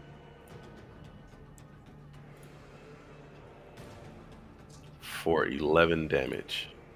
That'll do it. Flinch, how do you want to do this? I think she comes, she like does a sweep that knocks him completely off his feet, and while he's still in the air, she brings the hammer down right on his belly to slam him into the ground. Non-lethally, of course. Yes. About as non-lethal as Batman in Arkham Asylum. It's pretty dang close. Yeah. Incredible. Cool. So as you okay, it'd be nice if you get that in frame. There we go. Okay. As you guys do that, this figure, you hear him just full on Arkham Asylum. You hear him just start laughing as that like final hit, just like all of a sudden he just stops laughing because he just goes unconscious. Cool. And with that, we are out of initiative.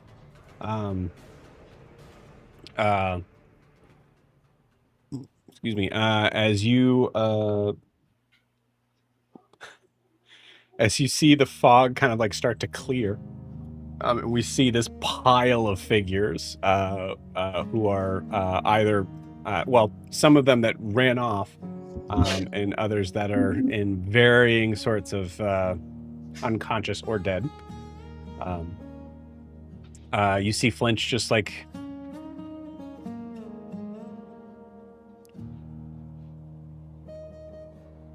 Okay, pretty good. You didn't need to hit me. Okay, well, I just needed you to have like a taste of a little bit of, what we could do. We're checking to see how tough you were. You said you could handle it. I'm 20 years old. I can handle it. Wait, you're only 20? Yeah.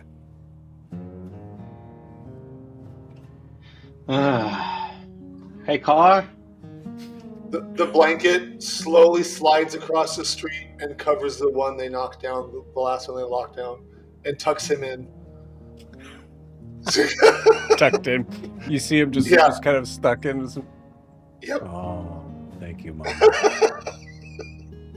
Right. And I think I'm gonna say with that we're gonna end tonight's session. Yeah. We'll see you guys next week. Bye.